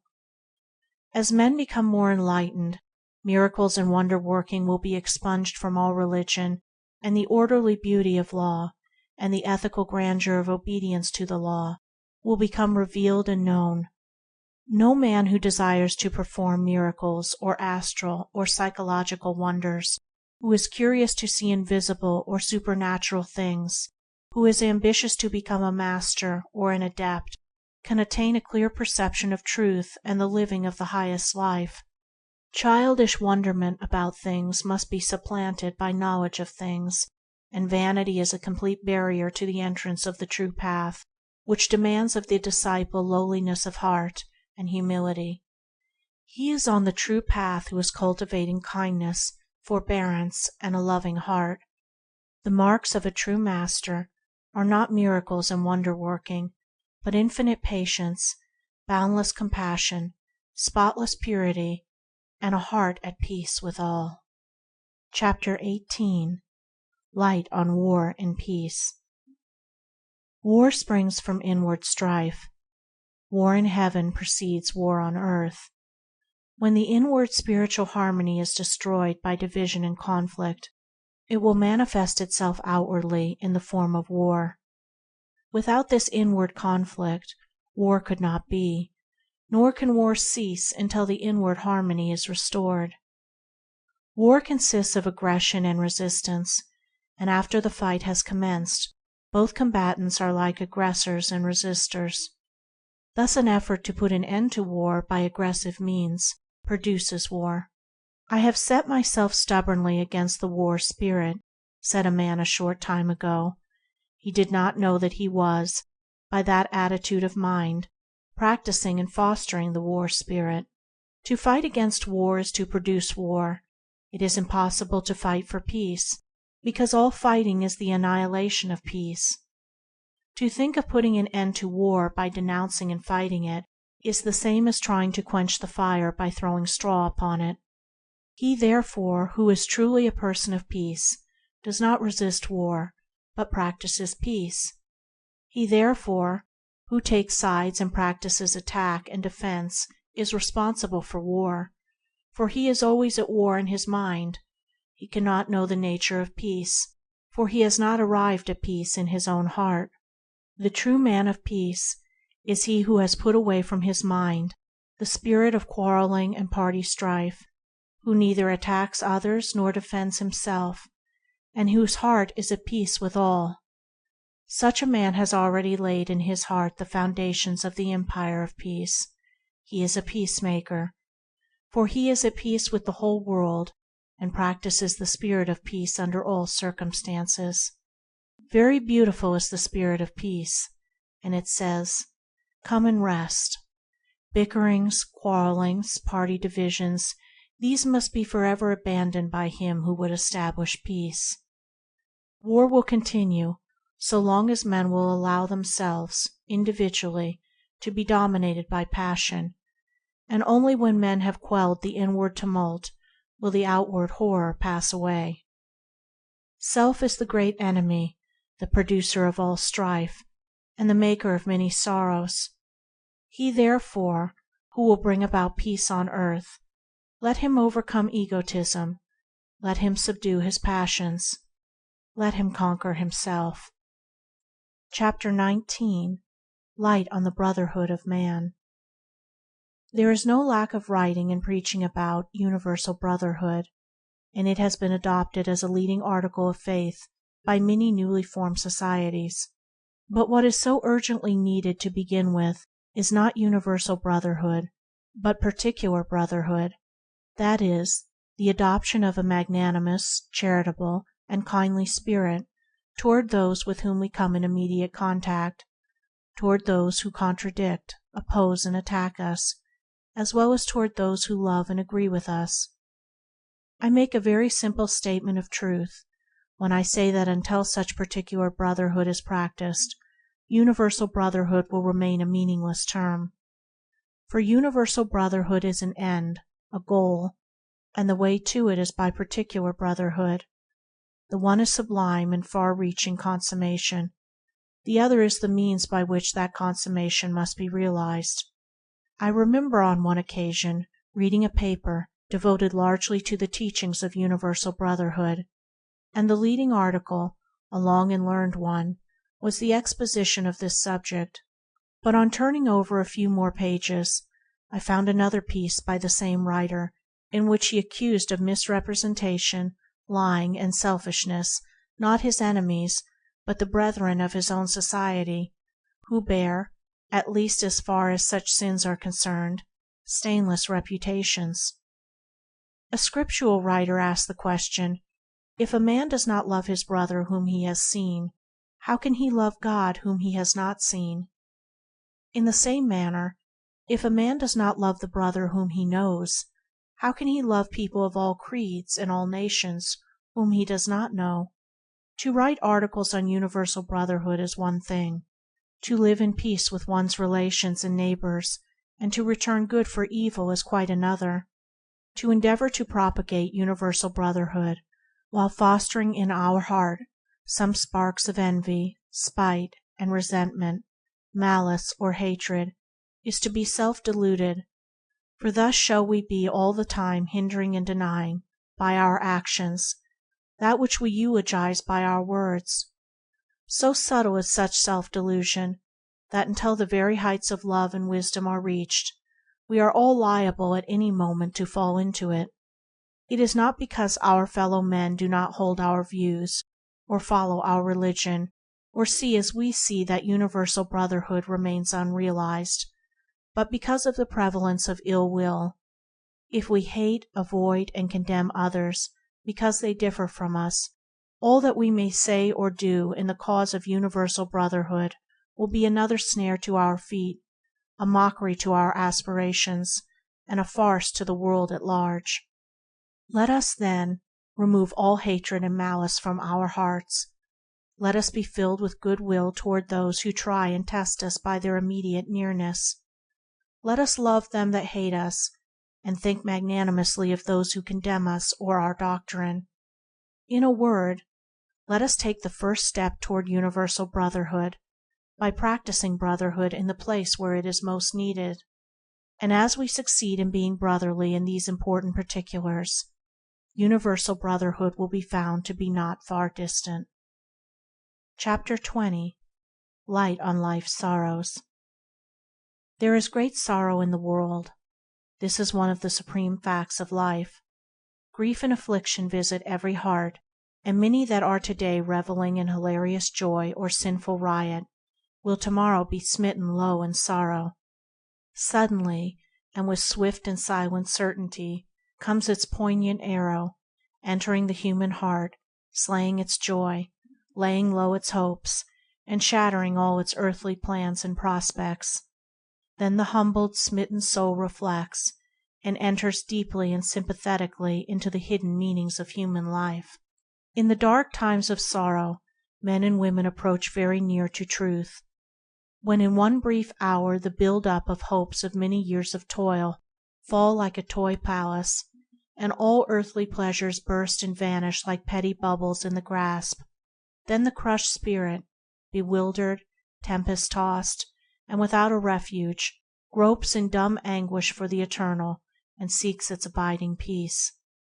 Blessed are they that mourn, said the teacher of the West, and the teacher of the East declared that where there is great suffering, there is great bliss. Both of these sayings express the truth that sorrow is a teacher and purifier. Sorrow is not the end of life, though it is, in its consummation, the end of the worldly life. It leads the bewildered spirit into rest and safety, for the end of sorrow is joy and peace. Strong searcher for truth, strenuous fighter against self and passion, seasons of sorrow must be your portion for a time. While any vestige of self remains, temptations will assail you.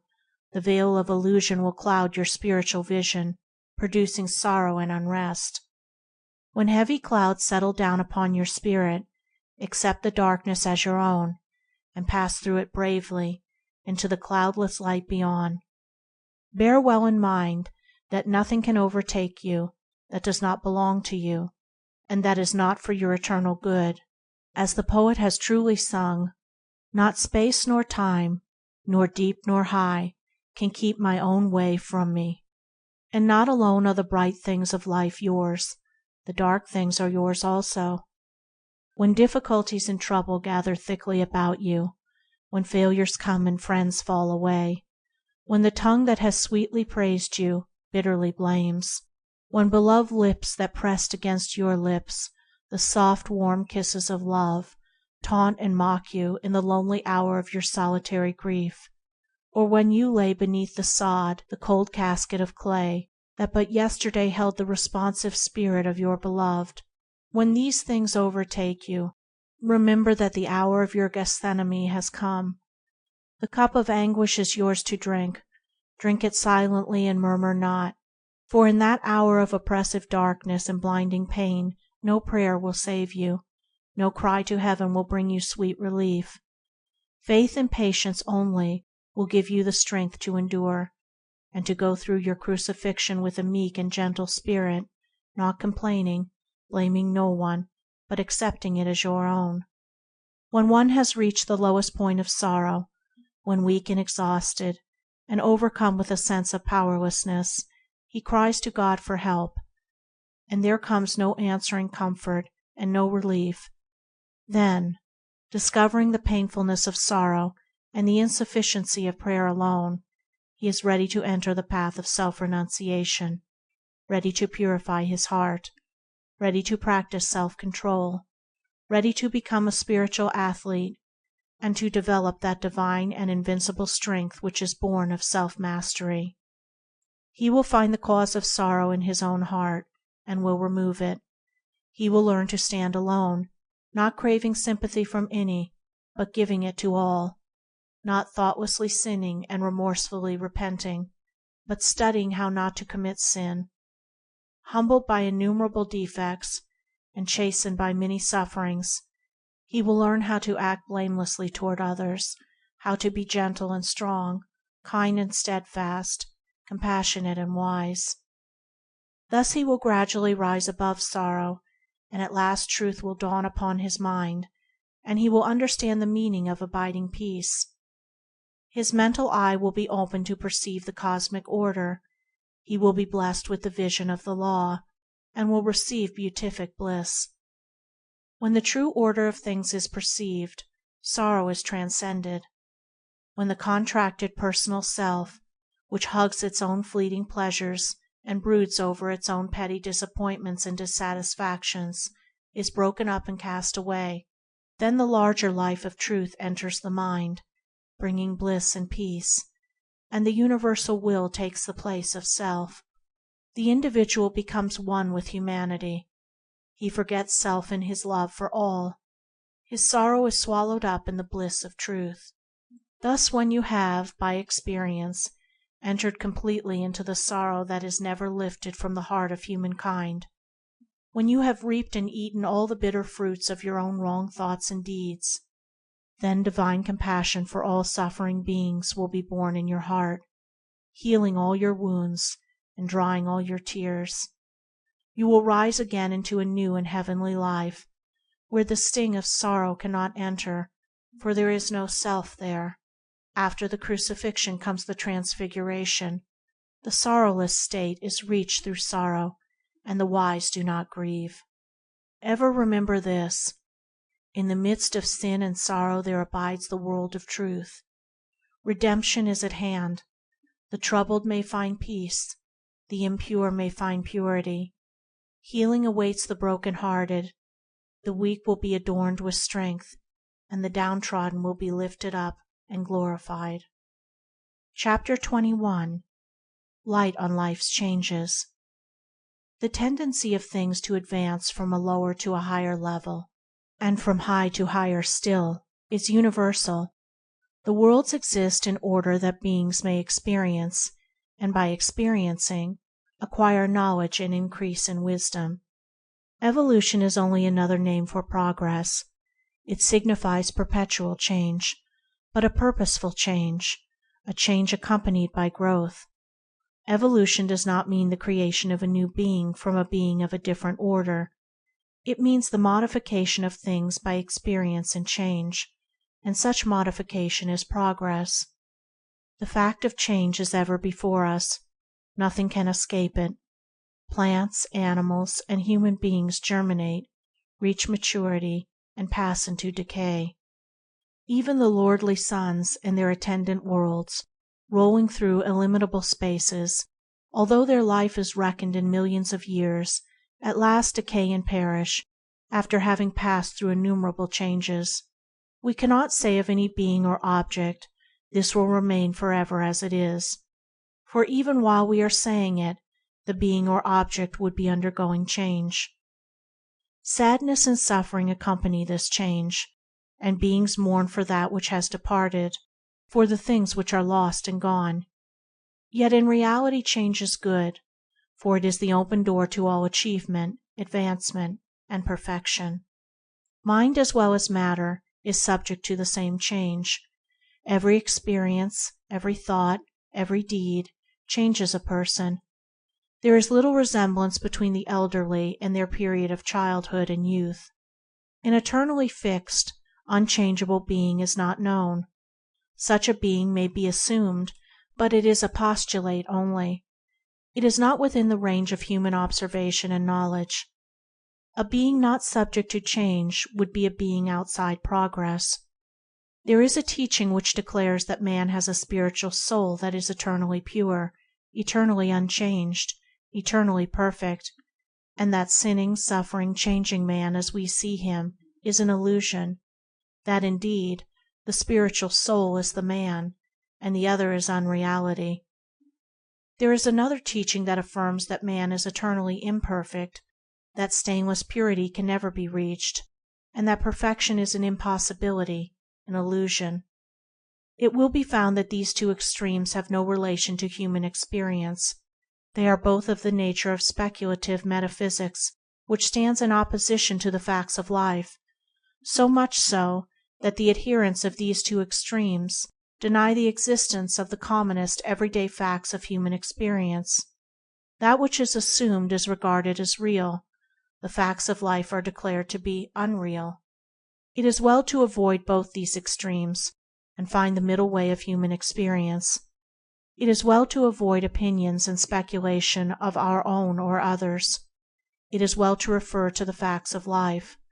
We see that man passes through birth and growth and old age, that he experiences sin, sickness, and death, that he sorrows and suffers, aspires and rejoices, and that he is ever looking forward to greater purity and striving toward perfection. These are not opinions, speculations, or metaphysics. They are universal facts.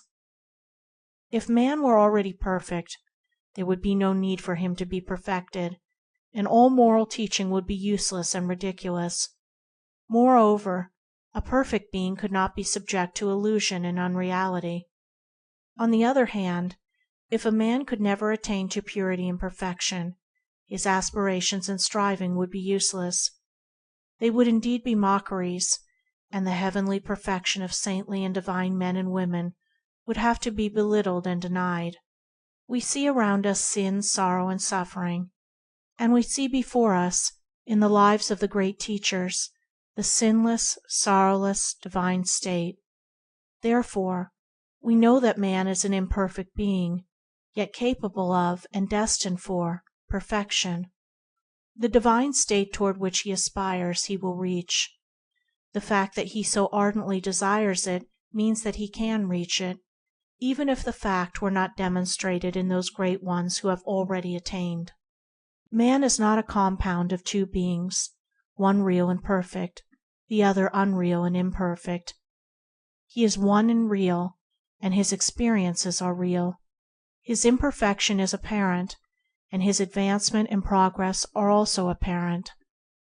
The realities of life claim men in spite of their metaphysics, and all come under the same law of change and progress.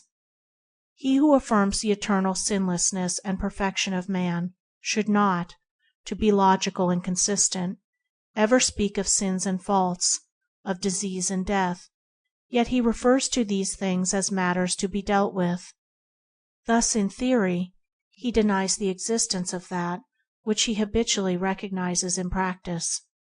He also who denies the possibility of perfection should not aspire or strive, yet we find him practicing self-denial and striving ceaselessly toward perfection. Holding to the theoretical does not absolve one from the inevitable. The teacher of the unreality of sickness, old age, and death is at last caught in the toils of disease, succumbs to age, and disappears in death. Change is not only inevitable, it is the constant and unvarying law. Without it, everything would remain forever as it is, and there would be neither growth nor progress. The strenuous struggle of all life is a prophecy of its perfection. The looking upward of all beings is evidence of their ceaseless ascension. Aspirations, ideals, moral aims, while they denote man's imperfection, assuredly point to his future perfection. They are neither unnecessary nor aimless, but are woven into the fabric of things. They belong to the vital essence of the universe. Whatsoever a man believes or disbelieves, what theories he holds or does not hold, one thing is certain: he is found in the stream of life, and must think and act. To think and act is to experience, and to experience is to change and develop. That man is conscious of sin means that he can become pure. That he abhors evil signifies that he can reach up to good. That he is a pilgrim in the land of error assures us, without doubt, that he will at last come to the beautiful city of truth. Chapter 22. Light on the Truth of Transitoriness. It is well sometimes to meditate deeply and seriously on the truth of transitoriness.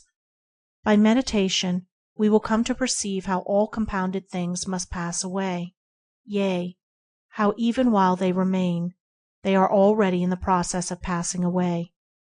Such meditation will soften the heart, deepen the understanding, and render one more fully conscious of the sacred nature of life.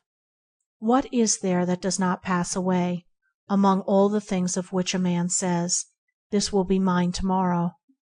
Even the mind is continually changing. Old characteristics die and pass away, and new ones are formed. In the midst of life all things are dying. Nothing endures, nothing can be retained. Things appear and disappear.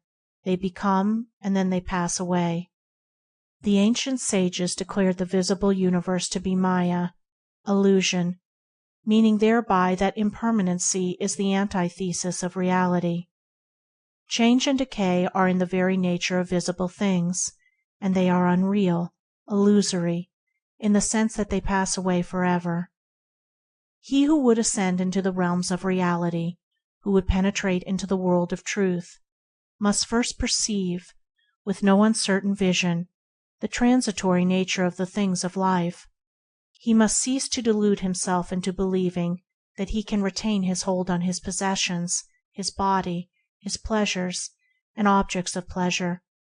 For as the flower fades and as the leaves of the tree fall and wither, so must these things, in their season, pass away forever. The perception of the truth of transitoriness is one of the few great steps in wisdom, for when it is fully grasped, and this lesson has sunk deeply into the heart, the clinging to perishable things, which is the cause of all sorrow, will be yielded up, and the search for the truth which abides will be accelerated. Anguish is rife because men and women set their hearts on the acquisition of things that perish, because they lust for the possession of those things which even when obtained cannot be retained. There is no sorrow that would not vanish if the clinging to transient things were given up. There is no grief that would not be dispersed if the desire to have and hold things which in their very nature cannot endure were taken out of the heart. Tens of thousands of grief-stricken hearts are today bewailing the loss of some loved object which they called theirs in days that are past, are weeping over that which is gone forever and cannot be restored. Men are slow to learn the lessons of experience and to acquire wisdom, and unnumbered griefs and pains and sorrows have failed to impress them with the truth of transitoriness. He who clings to that which is impermanent cannot escape sorrow, and the intensity of his sorrow will be measured by the strength of his clinging. He who sets his heart on perishable things embraces the companionship of grief and lamentation. Men and women cannot find wisdom because they will not renounce the clinging to things. They believe that clinging to perishable objects is the source of happiness and not the cause of sorrow. They cannot escape unrest and enter into the life of peace because desire is difficult to quench, and the immediate and transitory pleasure which gratified desire affords is mistaken for abiding joy. It is because the true order of things is not understood that grief is universal. It is ignorance of the fleeting nature of things that lies at the root of sorrow. The sting of anguish will be taken out of life when the lust to hold and to preserve the things of decay is taken out of the heart. Sorrow is ended for him who sees things as they are, who, realizing the nature of transiency, detaches his heart and mind from the things that perish. There is a right use for perishable things, and when they are rightly used and not doted upon for themselves alone, their loss will cause no sorrow.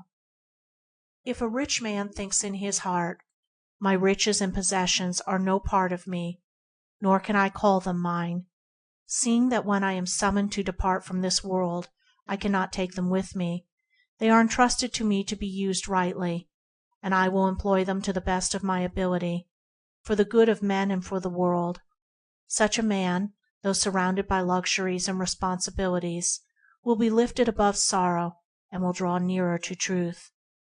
On the other hand, if the poor man does not covet riches and possessions, his condition will cause him no anxiety and unrest.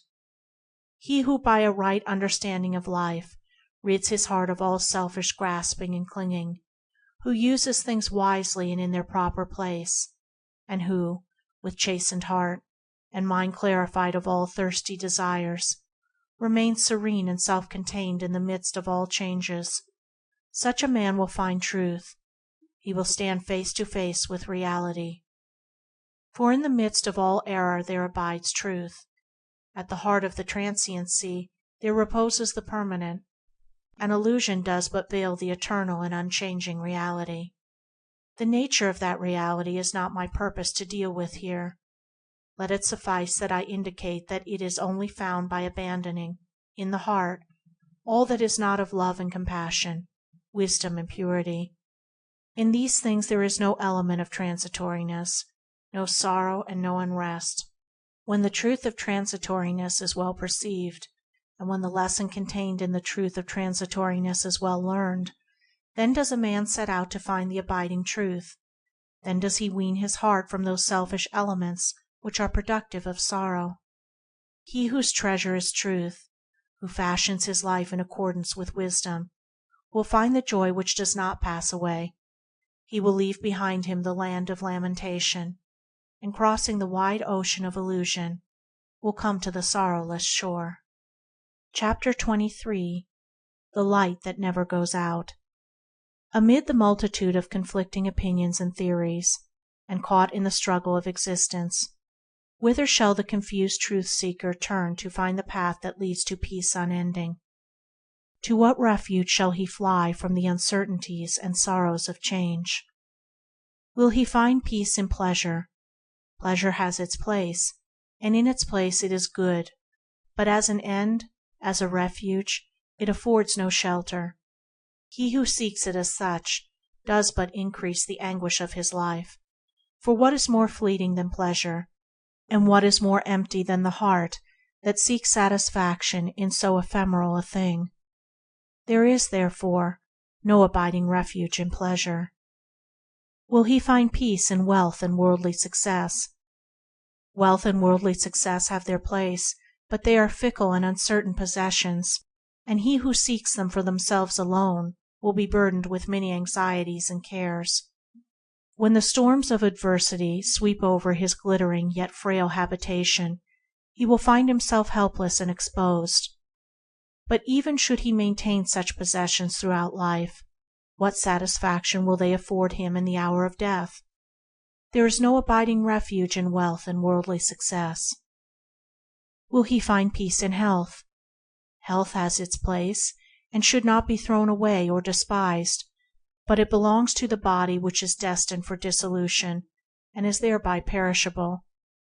Even should health be maintained for 100 years, the time will come when the physical energies will decline, and debility and decay will overtake them. There is no abiding refuge in health. Will he find refuge in those whom he dearly loves? Those whom he loves have their place in his life.